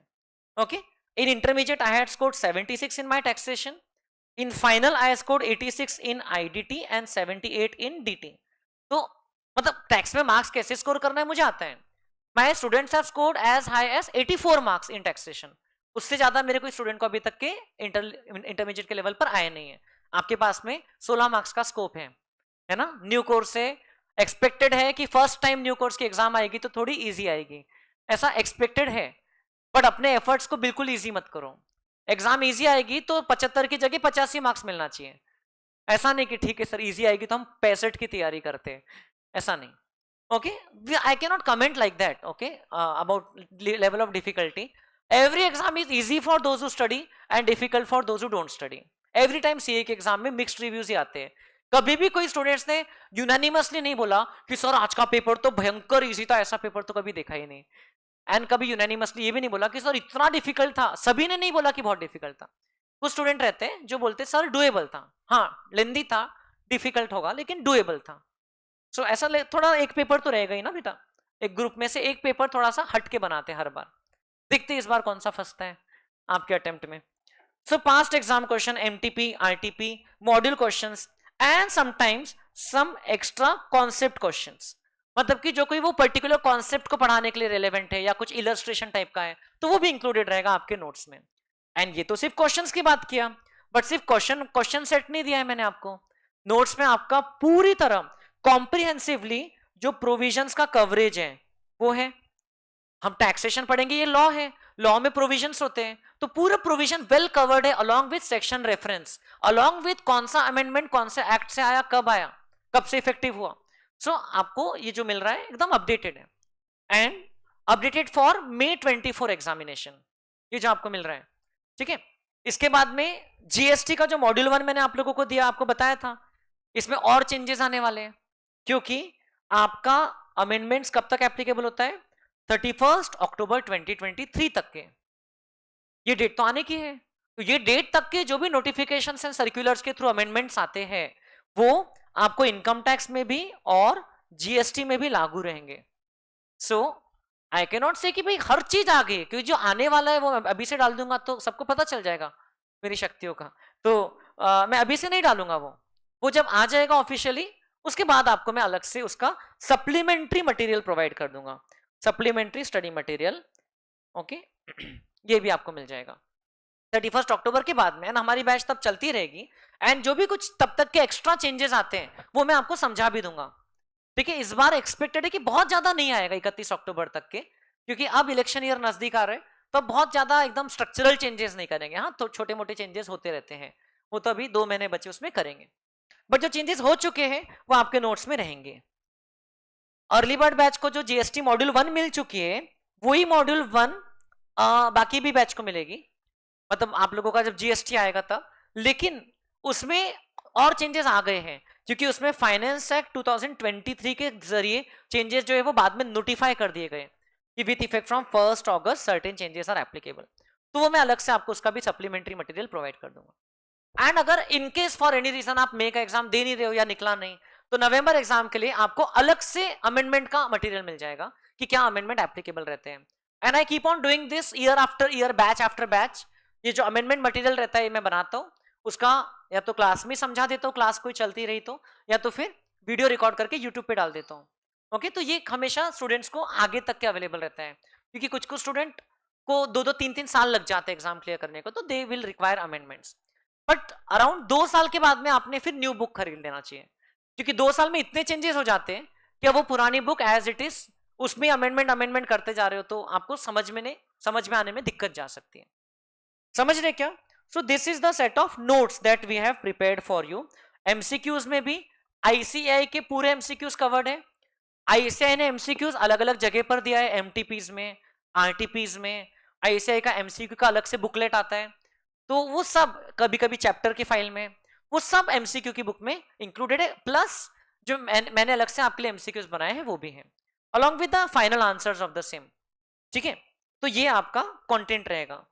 तो फॉर क्लियरिंग दिस एग्जाम, वैसे तो 100 मार्क्स का पेपर है, उसमें भी आपको पेपर 100 का नहीं आएगा, ऑप्शन वगैरह रहेंगे, तो एटलीस्ट 114 मार्क का पेपर आएगा एटलीस्ट, क्योंकि दोनों में 7-7 मार्क का छोड़ने लायक एक क्वेश्चन रहेगा, 114 मार्क्स। और कभी कभार एक क्वेश्चन के अंदर फर्दर ऑप्शन रहते हैं कि solve any 3 out of the 4, any 2 out of the 3 with in the question.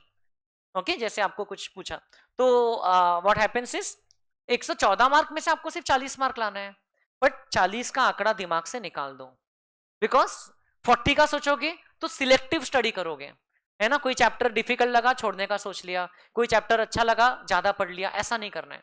अपने को कोई चीज पसंद है या ना पसंद है, आपका धीरे धीरे नैक डेवलप होगा। जब हम जीएसटी स्टार्ट करेंगे, फिर आप मुझे बताना शुरू करोगे, सर मुझे ना इनकम टैक्स ही ज्यादा पसंद था, जीएसटी कम पसंद आ रहा है, या उल्टा, सर मुझे जीएसटी बहुत अच्छा लग रहा है, इनकम टैक्स बहुत अजीब था। जो भी, मुझे तो दोनों ही बेकार लगते हैं, लेकिन आपका जो भी प्रेफरेंस रहेगा कि सर मुझे ये ज्यादा पसंद है, वो कम पसंद है, उसके कारण आप मार्क्स को स्क्यू मत होने देना। आपको दोनों को इक्वल वेटेज देना है, दोनों को टाइम देना है। क्लास में income tax will require more time, because ज्यादा डिटेल्ड है, नंबर ऑफ चैप्टर्स भी ज्यादा है, यानी कि कुछ कुछ चैप्टर्स तो बहुत बड़े बड़े हैं। GST comparatively will require little less time. हम लोग अभी स्टार्ट कर रहे हैं, अराउंड हमारा 30 नवंबर या दिसंबर के फर्स्ट वीक तक के हमारा इनकम टैक्स कंप्लीट होना चाहिए। ओके, प्लस माइनस, क्योंकि दिवाली की छुट्टियां रहेगी आपके बीच में, नीचे हॉलीडे लिस्ट लगी है, आप लोग देख लेना, उस हिसाब से अपना घर जाने का प्लानिंग कर लेना, टिकट्स नहीं मिलेगी। और उसके बाद हम लोग जीएसटी स्टार्ट करेंगे, ठीक है, GST, and therefore I target to complete maximum by 31st of January. Okay, but मैंने आपको डेट कौन सी प्रॉमिस किया है, 16th ऑफ फेब्रुवरी। ओके, अब ये जो है इनकम टैक्स, जीएसटी। अच्छा, इनकम टैक्स पढ़ोगे तो रिलेटिव की अलग डेफिनेशन पढ़ोगे, इनकम टैक्स की 4 जगह पर 4 अलग अलग डेफिनेशन पढ़ोगे। रिलेटिव में कौन आता है, अभी तक तो बहुत क्लियर था, when you don't know you are very sure about things, but when you come to know there is a lot of confusion। क्योंकि रिलेटिव वर्ड क्या था भाई, हाँ, जो रिश्तेदार होता है वो रिलेटिव होता है। बताइए मुझे, आपकी दादी आपकी रिलेटिव है क्या, है कि नहीं है, है कि नहीं? आपका पोता होगा तो आपका रिलेटिव है क्या, नहीं है, है ना। अगर आपकी दादी आपके रिलेटिव है तो आपका पोता भी आपका रिलेटिव होना चाहिए। आपका चाचा आपका रिलेटिव है क्या, आप आपके चाचा के रिलेटिव हो क्या? हाँ, तो इनकम टैक्स में हर जगह उसको रिलेटिव नहीं मानते हैं। कई कई अपने माताजी पिताजी को रिलेटिव मानते हैं, कई कई सिर्फ अपने स्पाउस और अपने बच्चों को रिलेटिव मानते हैं, कई कई अपने दादाजी दादी जी को भी काउंट करते हैं। ओके, ऐसा बहुत अजीब सा है। तो आपको वो सेक्शन स्पेसिफिक पढ़ना पड़ेगा कि वहां पर रिलेटिव का मीनिंग क्या होता है। ओके, कई कई ब्रदर सिस्टर को काउंट करते हैं, कई कई नहीं करते हैं रिलेटिव की डेफिनेशन में, कई ग्रैंड पेरेंट्स को करते हैं, कई नहीं करते। और इनकम टैक्स और जीएसटी में तो definitely there will be difference in the definitions. हमारा सिस्टम हार्मोनाइज हुआ है, लेकिन जो इसने वर्ड बोला बिल्कुल सही है कि अभी भी काफी हद तक के कॉम्प्लिकेटेड है, क्योंकि एक ही एक्ट में, अच्छा, इन्होंने खुद की वेबसाइट पर ही डाल के रखा है एक प्रॉपर आर्टिकल कि डेफिनेशन ऑफ रिलेटिव, उसमें बताए 5 जगह 5 डेफिनेशन है। तो तुमको इतना समझता तो चेंज ही कर दो ना, सेम लगा दो। लेकिन नहीं, जितना कॉम्प्लिकेटेड रहेगा तभी तो वकीलों की जो बड़े बड़े चार्टर्ड अकाउंटेंट्स उनकी दुकान चलेगी, है ना। कॉम्प्लिकेटेड नहीं रहेगा तो कोई उनके पास क्यों जाएगा। सो मुझे तो लगता है कि there is a sort of lobby जो कि नहीं चाहते कि हमारा टैक्सेशन सिस्टम ओवर सिंप्लीफाई हो जाए, एंड कॉम्प्लिकेट होते होते ऑलरेडी बहुत कॉम्प्लिकेट हो चुका है, तो उसमें उसका कुछ नहीं कर सकते। पहले मेरी क्लासेस 2 आवर्स की होती थी, अब हमारी क्लास का जो ड्यूरेशन कितना रहेगा, 1 आवर 40 मिनट्स का, मतलब 100 मिनट्स की क्लास रहेगी। तो इसलिए थोड़ा सा हमने उधर ड्यूरेशन बढ़ा दिया है। पहले अराउंड 150-60 आवर्स के बीच में मेरा पूरा सिलेबस हो जाता था, क्योंकि जीएसटी का सिलेबस कम था। अब जीएसटी का सिलेबस बढ़ गया है, तो we will require 20 to 30 more hours. तो 200 से थोड़े कम घंटों में हम लोग पूरा कंप्लीट कर लेंगे, वो मैं ध्यान रखूंगा। I don't want to unnecessary elongate things, मतलब कि चल ही रहा है, मार्च आ गया, अप्रैल आ गया, कई लोगों का सिलेबस एकदम एग्जाम के 1 महीने पहले खत्म होता है। And I have seen such students who come later on to us and tell us their story कि सर ऐसा ऐसा हो गया, हमको अमेंडमेंट्स भी नहीं पड़ा है, सिलेबस भी इतना लेट हुआ, हमको तो समझ नहीं आ रहा अब क्या करें। तो उनका वो अटेम्प्ट जनरली भसक जाता है, इन नागपुर की लैंग्वेज भसक जाता है, बराबर। लेकिन अगर अपन लोग शेड्यूल टाइम से कंप्लीट किए, उसका एडवांटेज क्या होता है, साथ साथ में आप रोज घर पे पढ़ रहे हो, आपको क्लैरिटी है ये डेट तक कंप्लीट होगा। उसके बाद में मैं आपको फरवरी के उस वीक में जब हमारा सिलेबस कंप्लीट होगा, I will help you with your planning session for your last 3 months, Feb March April, क्योंकि वो बहुत इंपॉर्टेंट होता है। It has help many students in the past, it has help myself in the past when I was a student. Plan proper बना करके पढ़ाई के, self study के, तो मजा है, क्योंकि तब टीचर्स आपके साथ में नहीं रहेंगे, तब आप अकेले रहोगे। सो ये सभी चीजें जो है वो मैटर करती हैं। तो revisions, then there will be requirement of class test. तो हम लोग आपके लिए टैक्सेशन में at least 8 to 9 class test conduct करेंगे। वैसे हर एक सब्जेक्ट में आपके जो जो चैप्टर्स होते जाएंगे क्लस्टर क्लस्टर बना के टेस्ट होगी। टैक्स में वैसे तो 26 चैप्टर है, तो 26 क्लास टेस्ट थोड़ी ना दे सकते आप, क्योंकि बाकी भी तो सब्जेक्ट्स करना है आपको। सो स्टिल टैक्सेशन में there will be around 8 to 9 class test overall in the 6 months period. Okay, वो आपने ईमानदारी से देना है, एंड क्लास टेस्ट पास होने के लिए नहीं रहती है। सर पढ़ाई नहीं हुई इसलिए नहीं दिया, ये मुझे किसी का नहीं सुनना है। पढ़ाई नहीं हुई तो भी देना है, क्लासेस तो किया है ना। क्लास करने का इरादा है या बस ज्वाइन करके फीस देने का इरादा है? दो टाइप के स्टूडेंट रहते हैं, क्योंकि हमेशा कुछ रहते हैं जो डोनेशन देते हैं हमको। तो आपका क्या है, डोनेशन की रिसीट देना है कि फीस की देना है? आपको फीस की देना है, तो मतलब आप क्लास लेने वाले हो, है ना, आप फैसिलिटी या सर्विसेज बेनिफिट लेने वाले हो, तो आपको क्लास टेस्ट भी एक फैसिलिटी है, वो देना है। क्लास कर रहे हो ना, क्लास में तो कुछ कुछ समझेगा ही ना, कुछ तो समझेगा ना। एक 100 मिनट की क्लास में बैठोगे तो कुछ तो समझेगा, कि एकदम ब्लैंक होके वो उतरो निकलोगे, अरे यार आज तो कुछ समझा ही नहीं। बस ये ध्यान रखना, अपना स्लीप शेड्यूल रात में कंप्लीट कर लेना, नहीं तो क्लास में कई बच्चों को ऐसे ऐसे ऐसे ऐसे नींद आती है। बिकॉज मैं कोई गारंटी नहीं लेता कि ये सब्जेक्ट बहुत इंटरेस्टिंग है एंड आपको दीपिका पादुकोण जैसे देखने में मजा आएगा, कुछ भी नहीं है सब्जेक्ट में, ये सब्जेक्ट डल है, बोरिंग है, मैं तो ऐसा बोल दूंगा। लेकिन I will try to make it interesting for you. हम लोग हर चीज को वाई से पढ़ेंगे, है ना, वाई इनकम टैक्स और why taxation is there in the first place, वहां से बात शुरू करेंगे, ऐसा समझ रहे क्या? बेटा आपने ऑनलाइन में लिखा सर फिर से, क्या फिर से? आप ये क्लैरिफाई करो, फिर से क्या मतलब, किस टॉपिक पे लिखा आपने? मैंने अभी कोई टॉपिक तो पढ़ाया नहीं है सच। फिर से क्लास टेस्ट लेना है, फिर से ले लेंगे। सो क्या बात कर रहा था मैं? क्लास टेस्ट आपकी होगी, सिर्फ आपको तब बस देना है, बस, है ना। उसी बहाने एक दिन पहले वो चैप्टर पलटाओगे तो सही, बस वही ऑब्जेक्टिव है। एक बार बस उस चैप्टर के दर्शन कर लेना, है ना। क्लास में मैं आपको चार्ट्स दूंगा बेटा, I will provide you charts in the class, जो मैं आपको डेली मेरे टेलीग्राम चैनल में भेजते जाऊंगा। ओके, मेरा टेलीग्राम का चैनल है, आप लोग उसमें ज्वाइन कर सकते हो, CA पवन सारडा। ओके, आप सर्च कर लो, उसमें आप ज्वाइन कर लो। उसमें आपको डेली के जो हम लोग क्लास में नोट्स पढ़ेंगे उसके आपको टेलीग्राम में मिल जाएगा PDF। क्लास में I will not have so much time कि मैंने कोई चार्ट बनाया है और फिर आपको टाइम दे रहा हूं कि हाँ भैया आप 15 मिनट आप कॉपी कर लो फिर अगला टॉपिक, नहीं। क्लास में I will like to invest the time in explaining that chart और in explaining how that chart is prepared, logic क्या है, rather than in just copying it। Chart को आप घर जाकर के टेलीग्राम से डाउनलोड करके कॉपी करना, कॉपी जरूर करना, लेकिन घर जाके, उससे आपका रिवीजन भी हो जाएगा और आपके नोटबुक में भी कंप्लीट हो जाएगा। Will that work? है ना, हम लोग स्टार्टिंग में अपने आपस का ग्राउंड रूल सेट कर रहे हैं कि ऐसे सिस्टम से हम लोग चलेंगे। क्लास में जो क्वेश्चन सॉल्व करेंगे वो तो मैं, क्योंकि जीरो ब्लैंक पेज पे करूंगा जीरो से, तो वो तो आपने साथ साथ में करते जाना है। क्वेश्चंस के आंसर्स में टेलीग्राम में नहीं भेजूंगा, वरना आप उसमें इन्वॉल्वमेंट नहीं लोगे। I will expect you people to have your calculators ready in the class. अभी आज के आज जरूरत नहीं है टैक्स में, लेकिन फ्यूचर में टैक्स में तो कैलकुलेटर का बहुत काम पड़ेगा आपको, अगर नहीं पता होगा तो। There are lot of calculations, खासकर कि जो इनकम टैक्स का पार्ट है, इसमें जो 50 मार्क्स है, इसमें से बोल सकते 46 से 48 मार्क्स का पेपर आपका रहेगा based on numerical questions. Hardly 2-4 mark का आपको आएगा कुछ थियरी, हार्डली, तो दैट इज गुड। तो जैसे आपने बुक में थियरी देखा ना, ये देखोगे बहुत पुराने एग्जाम्स के ये, आजकल थियरी इनकम टैक्स से बहुत कम पूछते हैं। So is that a good news और bad news for you? Good news, क्योंकि सिर्फ अप्लाई करना है ना, डेटा दिया है, प्रोविजन पता है तो अप्लाई कर देंगे, that is a good news. Data जितना ज्यादा दिया उतना अच्छा रहता है। एंड GST में लेकिन प्रैक्टिकल का प्रोपोर्शनेटली थोड़ा कम हो जाता है, प्रोपोर्शन जो है, प्रैक्टिकल 50 में से अराउंड 30-32 मार्क का प्रैक्टिकल रहेगा अराउंड, और बाकी का 18-20 मार्क का रहेगा थियरी। ओके, MCQs तो कुछ भी रह सकते, कोई टर्मिनोलॉजी पे बेस्ड रह सकते, कभी कोई सेक्शन नंबर पूछ सकते, कभी कुछ। सेक्शन नंबर याद रखना क्या सर हमने, वेरी फ्रीक्वेंटली आस्क्ड क्वेश्चन, तो section number are very important. अगर आप एग्जाम में सेक्शन नंबर लिखोगे तो आपको तो डेफिनेटली अच्छे मार्क्स मिलेंगे, लेकिन ह्यूमनली स्पीकिंग आप हर एक section along with subsection along with clause याद नहीं कर सकते हो। So I will mark the important section numbers for you, कि ये सेक्शन नंबर तो इंपॉर्टेंट है, ये तो याद करना ही है, एंड बाकी के जो रहेंगे उस चैप्टर में वो बोनस है।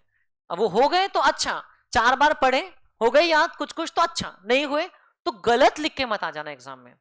गलत सेक्शन के साथ में सही प्रोविजन लिखोगे तो पूरे मार्क्स कटेंगे, क्योंकि आपने लिखा सेक्शन 15 में ऐसा लिखा है, जबकि वो सेक्शन 18 का था।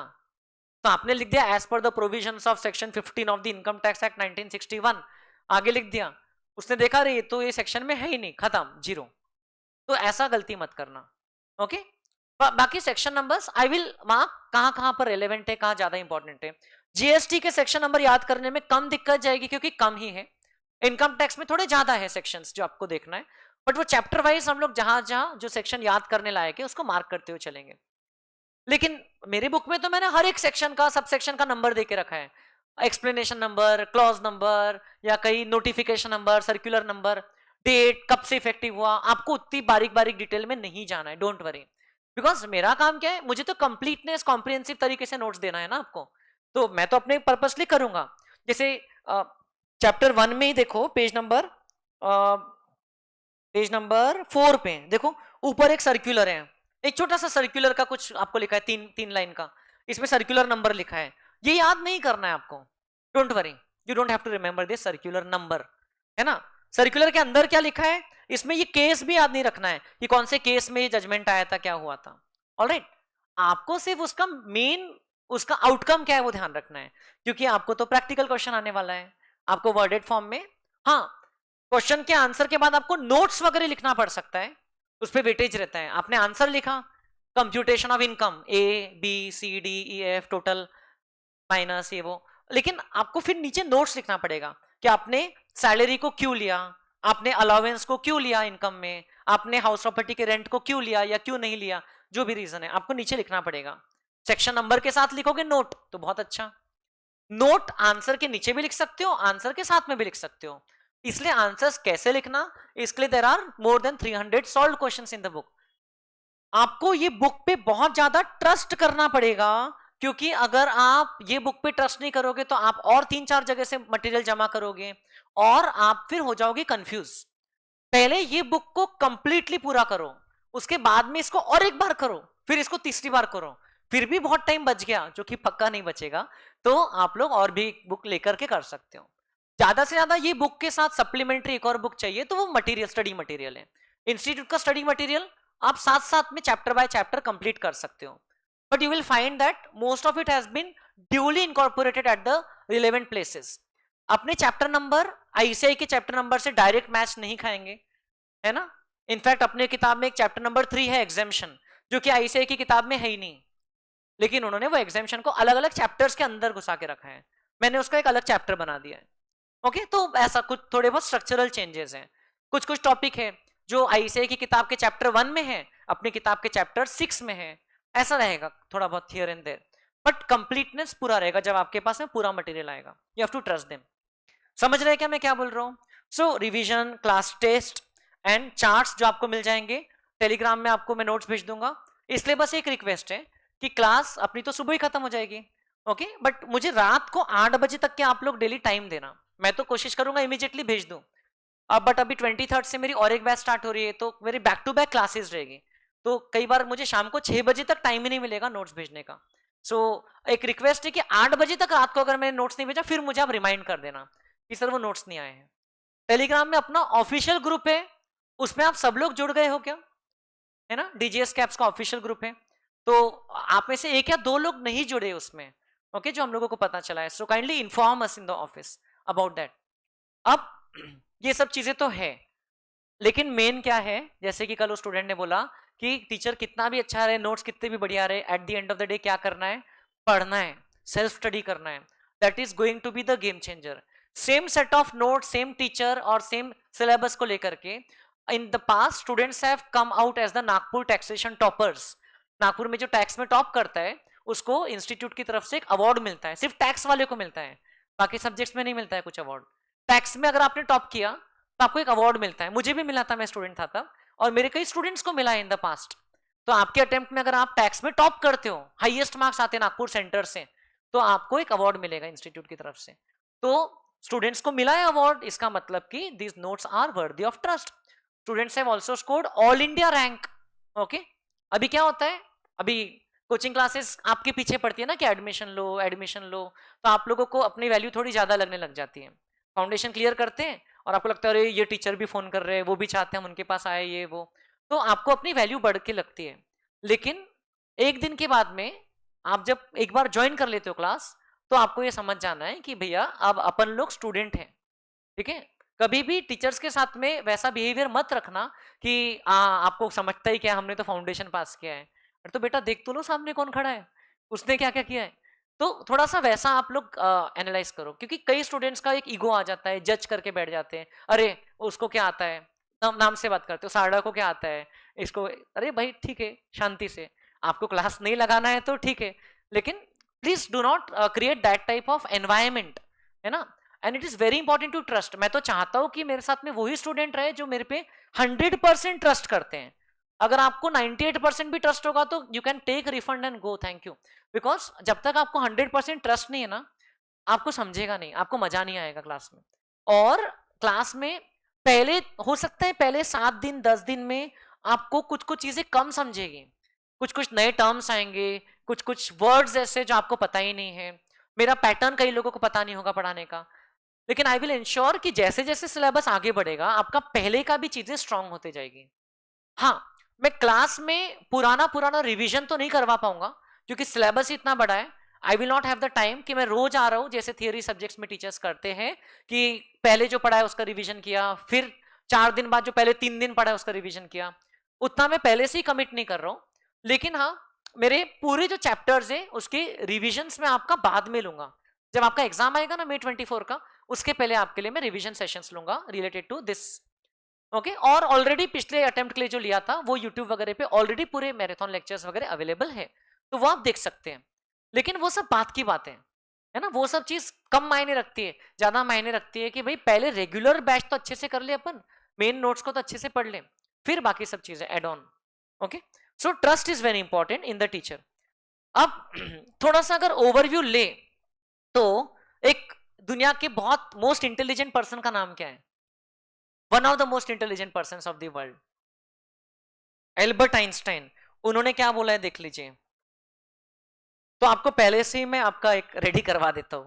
The hardest thing to understand in the world is income tax. So income tax इतना डिफिकल्ट उनको लगता है, एंड उसमें भी उन्होंने तो उनके देश का इनकम टैक्स बोला होगा। अपन किधर है? इंडिया में। इंडिया के इनकम टैक्स पूरी दुनिया में सबसे ज्यादा कॉम्प्लिकेटेड है। इंडिया का जो टैक्सेशन सिस्टम समझ जाता है उसको पूरी दुनिया की कोई भी कंट्री का टैक्सेशन सिस्टम चिल्लर लगेगा। ये क्या है, इतना सा 25 पेज का एक्ट है तुम्हारा, हम लोग तो 2000 पेज की किताब पढ़ के आए। ऐसा आप इंडिया का इनकम टैक्स अगर समझ सकते हो तो एक बात तो पक्की है कि आपका दिमाग बहुत शार्प है। वैसे तो टैक्सेशन का पर्पस क्या होता है? Revenue, mainly revenue collection. पैसा कंट्री की कंट्री में घूम रहे हैं, है ना। टैक्स के कारण कोई नया कोई वैल्यू क्रिएट नहीं हो रही है, only it is rotation of money from the public to the government. And ultimately why does the government take the money? Why? ये मोटू और पतलू की कहानी में मिलेगा आपको। ये इनकम टैक्स की वेबसाइट पे मोटू और पतलू की मैगजीन्स मिलेगी आपको, इनकम टैक्स की वेबसाइट पर। उसमें से मैंने एक मैगजीन डाउनलोड किया है, ये लेटेस्ट एकदम मैगजीन है, 2022 में पब्लिश हुई थी। ये जानकारी बाबू है इनका नाम। सो ये मैं आपको भेजूंगा टेलीग्राम चैनल में, आप लोग को सोर्स भी बताऊंगा, वहां से आप और भी बाकी एडिशंस भी। एक टैक्स परी नाम की भी कहानी है, वो भी आप लोग पढ़ सकते हो। तो इसमें समझाया है, ये बोलता है मेरे को टैक्स नहीं देना है, ये वो गवर्नमेंट मेरे को लूट रही है। फिर वो जानकारी बाबू आता है, वो बोलता है कि तुम एक काम करो, रोड से मत जाओ। मैंने कल पढ़ा है कहानी बैठ करके, मुझे बड़ा मजा आ रहा था, नींद नहीं आ रही थी तो ये पढ़ा। तुम रोड से मत जाओ, तुम साइड के रास्ते से जाओ। तो बोलता है क्यों? रोड हमारे लिए गवर्नमेंट ने बनाया है। तो बोले कहां से बनाया है? टैक्स के पैसे से। फिर ये बोलता है कि तुम फीवर आ गया है तो तुम प्राइवेट हॉस्पिटल में जाओ। बोलता है नहीं नहीं, सरकारी हॉस्पिटल में फ्री में सर्विस मिल जाएगी, सस्ते में मिल जाएगी। तो पैसा कहां से आता है? टैक्स के पैसे से। ऐसा एजुकेशन का पैसा कहां से आता है? टैक्स के पैसे से। सोल्जर को सैलरी कहां से देते हैं? टैक्स के पैसे से। समझ रहे कि नहीं? So that is why you have to pay tax, ठीक है।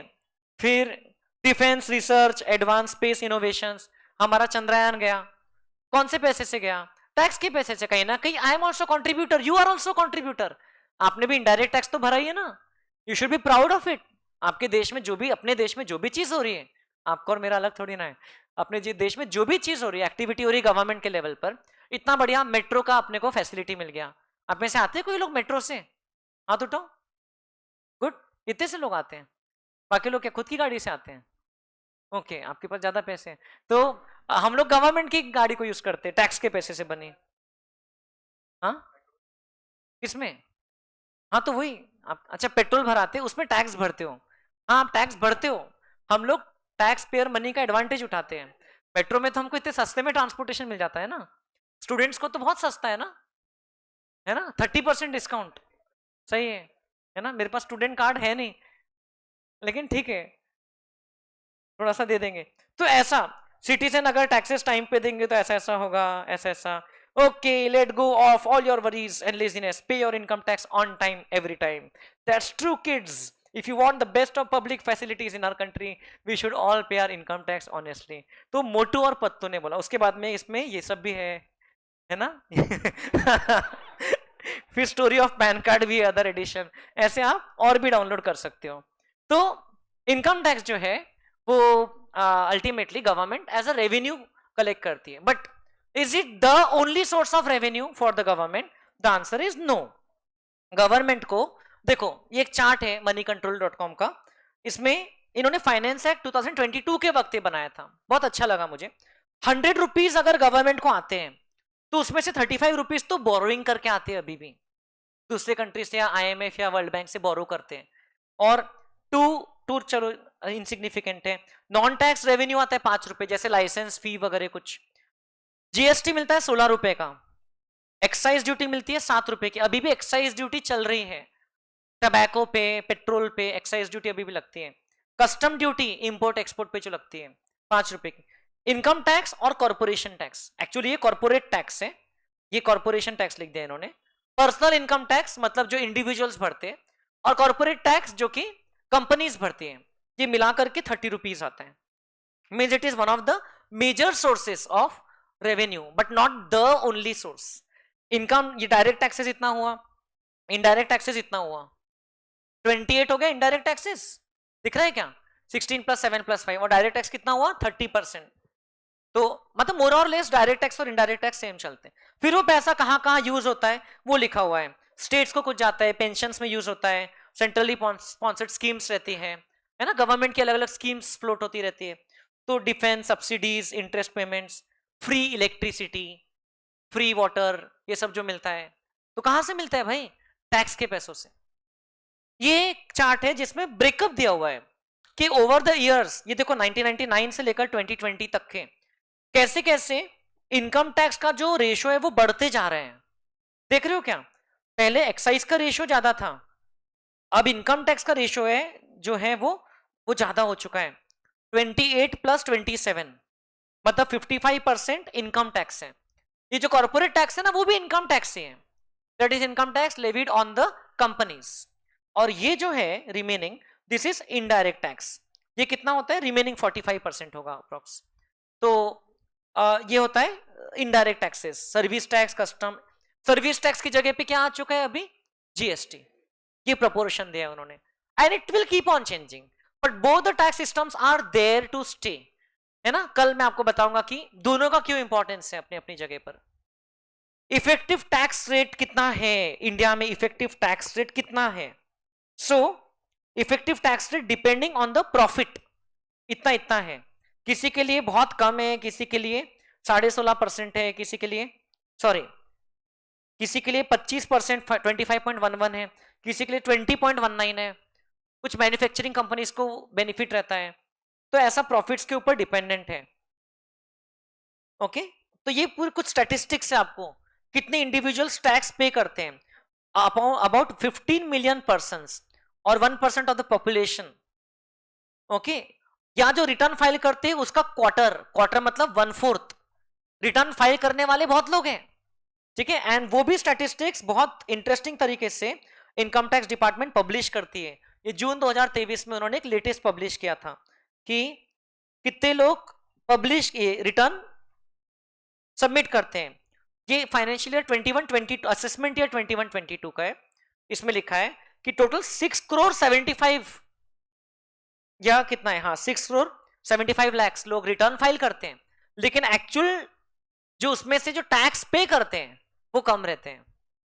और कुछ लोग ऐसे भी रहते हैं जो टैक्स पे करते हैं बट रिटर्न फाइल नहीं करते हैं, क्योंकि वो इनडायरेक्टली टीडीएस के रूप में टैक्स पे कर देते हैं बट रिटर्न फाइल ही नहीं करते। जैसे मान लो आपका बैंक में फिक्स डिपॉजिट है, उस पर आपको इंटरेस्ट मिल रहा है, तो बैंक ने आपका टीडीएस काट लिया, लेकिन आपने रिटर्न ही फाइल नहीं किया, तो भी टैक्स तो आपने दे दिया है इनडायरेक्टली। ओके, सो आपने रिटर्न तो फाइल करना ही चाहिए अगर आपके पास टैक्सेबल इनकम है तो। मोटू और पतलू ने समझाया ना क्यों ऐसा। तो ये कॉर्पोरेट का टैक्स रेट इंडिया में कम होते जा रहा है, मतलब कंपनीज का, so ease of doing business की जो आइडिया है ना। लेकिन पर्सनल टैक्स रेट जो है वो, नंबर ऑफ पर्सन जो है वो बढ़ते जा रहे हैं। इंडिया में सिर्फ 1% पॉपुलेशन अप्रोक्सीमेटली टैक्स पे कर रही है, in direct tax. Indirect tax almost 100% of the population, right from child. Average अगर टैक्स के रेट्स देखे तो इंडिया कहीं ना कहीं बीच में बैठता है। बहुत सारी कंट्रीज है जहां 60% से भी ज्यादा टैक्स रेट है। स्वीडन एंड नॉर्वे वगैरह जो है ना, उधर की नॉर्डिक कंट्रीज, वहां पर 60% से ज्यादा है। वहां पर हेल्थ केयर फ्री है, वहां पर एजुकेशन फ्री है, लेकिन 60% इज ह्यूज। और कुछ कुछ कंट्रीज है वहां पर टैक्स रेट बहुत कम है, जैसे सऊदी अरेबिया में 0% है, because their economy till late used to be dependent only on oil. समझते हैं ना, तो उनको टैक्स की जरूरत ही नहीं थी। लेकिन अब आगे इवन जैसे यूएई है, दुबई में, उन लोगों ने वैट ला लिया है। इनकम टैक्स अभी भी नहीं आया, लेकिन वैट आ गया है। सो धीरे धीरे उनका main source of revenue change होगा, तो उनको टैक्सेशन पे शिफ्ट होना पड़ेगा। We can not do away from taxes, हम टैक्सेस को खत्म नहीं कर सकते। टैक्सेस का बस जरिया चेंज होते रहेगा, मोड चेंज होते रहेगा, लेकिन टैक्सेस को हम लोग हटा नहीं सकते कभी भी। So it is there to stay. Okay, आपकी सिलेबस से भी नहीं हटेगा। ये बिल्कुल लेटेस्ट एक फिगर है जो इनकम टैक्स की वेबसाइट से मैंने लाया, कि अभी इस बार ऑलरेडी ये डेट तक के 6.53 लाख करोड़ रुपीस का टैक्स कलेक्शन हो गया है, जो कि हमारा जीडीपी का एक सर्टेन परसेंटेज रहता है, अराउंड से 25-30% हो गया जीडीपी का। पिछले साल की करस्पॉन्डिंग 15.73% हायर है। What does this show? This shows 2-3 things. क्या बता सकते हैं आप पिछले साल से इतना ज्यादा है? More people are paying tax, correct. Second, लोगों का इनकम भी बढ़ा है। थर्ड, लोग और कंप्लायंस भी कर रहे हैं, है ना। जो लोग पहले टैक्स नहीं भरते थे वो अब चुपचाप टैक्स भर रहे हैं। क्यों भर रहे होंगे? अभी फाइन लगेगा ना। वो बोलते हैं what is a fine? A fine is a tax that you pay for being dishonest, and a tax is a fine that you pay for being honest. So अब देख लो, टैक्स भरना पसंद करोगे या फाइन, है ना।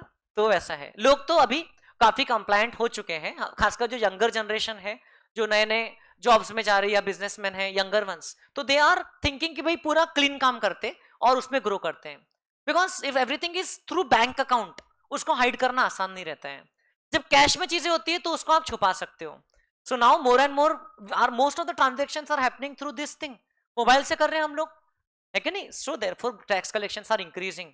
अब आप लोग पानीपुरी वाले को भी पेमेंट अपने यूपीआई से कर देते हो, तो पानीपुरी वाले का भी अगर टर्नओवर एक लिमिट के ऊपर चला गया तो उसको भी जीएसटी रजिस्ट्रेशन लेना पड़ेगा और टैक्स भी भरना पड़ेगा, इनकम टैक्स भी, अगर उसकी इनकम एक लेवल के ऊपर गई तो। अभी कौन सा लेवल है जहां तक इनकम टैक्स लगता नहीं है? कोई आइडिया आपको?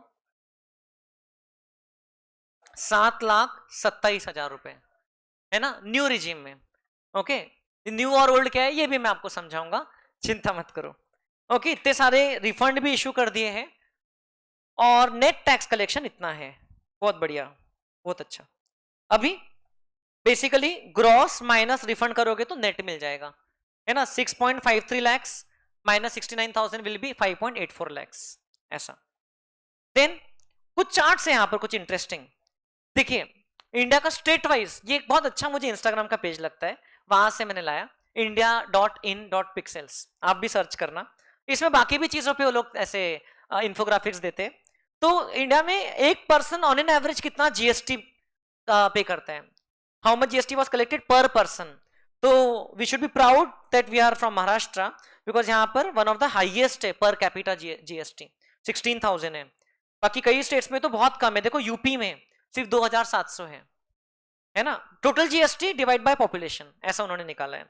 कुछ कुछ स्टेट की पॉपुलेशन बहुत कम है, ये दादरा एंड नगर हवेली है तो बहुत छोटा सा है, वैसे भी ये गोवा छोटा सा है। लेकिन among the bigger states Maharashtra का पर कैपिटा हाईएस्ट है, एंड गुजरात का भी हाई है। बाकी आप देखो, बाकी कई स्टेट्स का, बिहार का तो बहुत कम है ना, बिहार का सिर्फ 949 rupees per person GST collection. सो बड़ा कुछ इंटरेस्टिंग चीजें पता चलती इससे।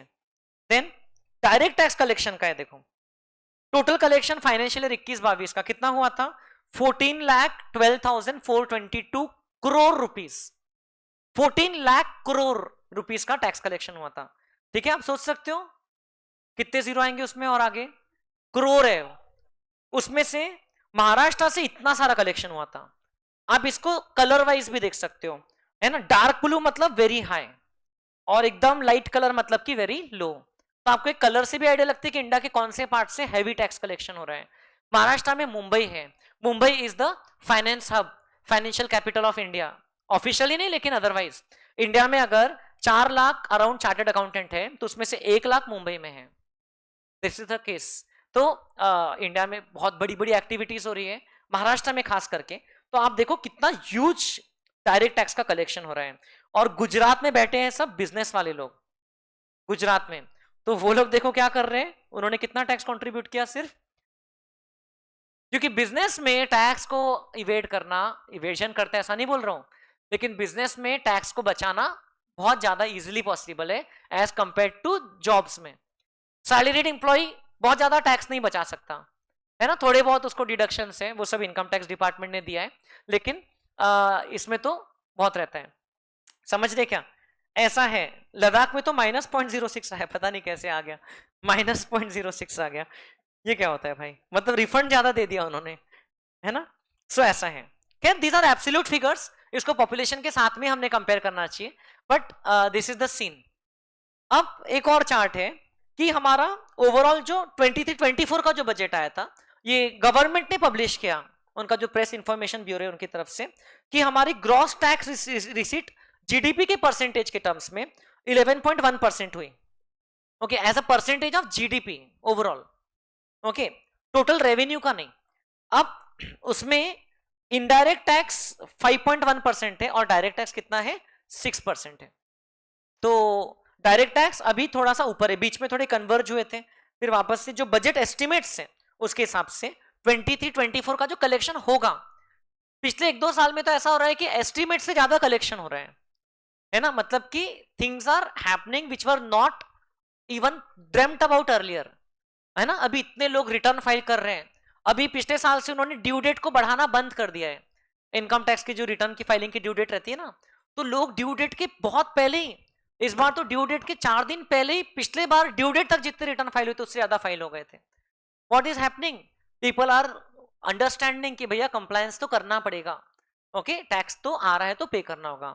एंड ये सब में कौन कॉन्ट्रीब्यूटर है, one of the biggest contributor is chartered accountant, okay, because CA understands tax system, CA understands accounting, CA understands businesses, तो CA सब clients को टैक्स में कंसल्टेंसी भी देता है, लेकिन उनको प्रॉपरली टैक्स रिटर्न फाइल करने में, टैक्स कैलकुलेशंस करने में, टैक्स प्लानिंग करने में भी हेल्प करता है। सो CA का बहुत इंपॉर्टेंट रोल होता है। And there are lot of data that I have here. एक फाइल मुझे इनकम टैक्स डिपार्टमेंट की वेबसाइट से मिली थी, व्हाई शुड आई पे टैक्स, ये भी मैं आप लोगों को आज भेजूंगा। ये मैंने कल ही देखा, कल रात को डाउनलोड किया, 17 अगस्त रात को 11:06 पे। फिर व्हाई शुड आई पे टैक्स, तो इसमें अच्छे से समझाया है। हमारे यहाँ के लोग बोलते हैं ना कि यूएसए या यूके में तो लोगों को फ्री हेल्थ केयर मिल जाता है या ये मिल जाता है, वो हमने क्यों पे करना है, क्योंकि हमको फिर भी बहुत कुछ मिलता है जो हम लोग जिसको एक्नॉलेज नहीं करते। सबसे बड़ी सर्विस तो हमारी आर्मी मिलिट्री दे रही हमको, है ना, वरना हमारा देश ही नहीं बचेगा। So that's why we should pay tax. If it is applicable, you should pay. जैसे आपने ऑनलाइन में बताया कि tax is a burden, why burden and not a price. आपको लगता है क्या कि आप दुकान से कपड़े खरीदने जा रहे हैं तो जो कपड़ों का अमाउंट पे करे वो बर्डन है? नहीं, वो तो आपको वैल्यू मिल रही है, उसके बदले में आप पे कर रहे हो। यहां पर भी tax should be considered as a price for the civilisation. Civilise society में रहने का कीमत है वो कोई आपके ऊपर थोपा हुआ बर्डन नहीं है। वो बात अलग है कि हमारे यहाँ के जो बहुत हाई नेटवर्थ इंडिविजुअल्स रहते हैं, HNIs, वो लोग हर साल धड़ल्ले से इंडिया छोड़ छोड़ के जा रहे हैं because of our heavy taxation structure. खासकर हाई नेटवर्थ इंडिविजुअल के ऊपर में तो और ज्यादा टैक्स लगता है। ओके, तो टैक्स कल्चर के बारे में इन्होंने बताया। बस 2 पेज की फाइल है, 3 पेज हो गया यहाँ पर। Students are the future of the nation, we should inculcate the habit, professional का रोल है। एंड मैं जेन्युइनली बिलीव करता हूँ, आई एम हैप्पी कि इनकम टैक्स डिपार्टमेंट ने ऐसा सब ऑफिशियली पब्लिश किया है, लेकिन they have talked about tax culture. आपके लिए भी अच्छा रहेगा। अगर सब लोग टैक्स भरेंगे तो आप पे बर्डन कम आएगा, क्योंकि आप तो इनकम कमाने ही वाले हो। You know what is the best way to avoid income tax? It is to avoid income. Income ही मत कमाओ, टैक्स नहीं आएगा। लेकिन आपको ऐसी तो लाइफ नहीं जीना है ना। You want to earn income, and मैं तो बोलूंगा कि आपको हाईएस्ट से हाईएस्ट टैक्स रेट लगे, उसमें भी जो सरचार्ज लगता है लगे। आप मतलब कम से कम 200-400 करोड़ का तो टैक्स पे करो हर साल। मतलब मैं क्या उम्मीद कर रहा हूं कि आप इनकम उससे भी ज्यादा कमाओ। So you should not think about saving taxes. Saving taxes मतलब आप नेगेटिव सोच रहे हो। Increasing your revenue, increasing your income, ऐसा सोचो ना। सो ये माइंडसेट आज के यंग पॉपुलेशन में आ रहे हैं। पहले लोगों का माइंडसेट अलग था, है ना, बचत वाला माइंडसेट था। आपको आपको आपके फैमिली में भी डिफरेंस समझता होगा। पहले की बचा लो भाई, है ना, सेव कर लो, खर्चा मत करो। लेकिन अब आपकी जनरेशन थोड़ी सी उनके कारण ही अपने को ये फैसिलिटीज मिली है। लेकिन अब हम लोग थोड़ा सा खर्च करने को रेडी हैं, है ना। आपके पेरेंट्स जितने कपड़ों में ये एज निकाले होंगे, आप लोग तो उससे 10 टाइम ज्यादा कपड़े आपके पास में रहते हैं। So that is a difference. तो you are ready to spend, you are ready to pay taxes, but you want higher income. So your focus is on income, and that's why you should invest all the more into studies. इससे आपको बहुत जल्दी returns मिलना शुरू हो जाएंगे। फिर आप बहुत जल्दी बड़े बड़े रिटर्न्स भरना शुरू कर दोगे। समझ रहे हो क्या मैं क्या बोल रहा हूं? सो ये कुछ फाइल से ये मैं आपके साथ शेयर करूंगा। इनकम टैक्स की 2 ऑफिशियल वेबसाइट्स है। एक इनकम टैक्स .gov.in नाम की वेबसाइट है, ओके, इनकम टैक्स .gov.in, और एक इनकम टैक्स इंडिया.gov.in, ओके, इनकम टैक्स इंडिया.gov.in, एक ये वेबसाइट है।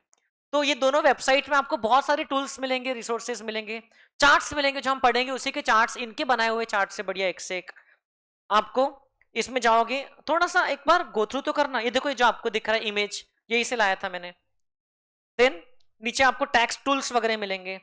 यहां पर जाओगे, आपको टैक्स कैलकुलेटर मिलेगा, है ना। आपको यहां पर मैं आपको जब टैक्स कैलकुलेशन वगैरह आएगा तो कुछ टैक्स कैलकुलेटर वगैरह कैसे यूज कर सकते वो भी बताऊंगा। देखो, लेटेस्ट लाइव फिगर्स चलते रहते हैं यहां पर।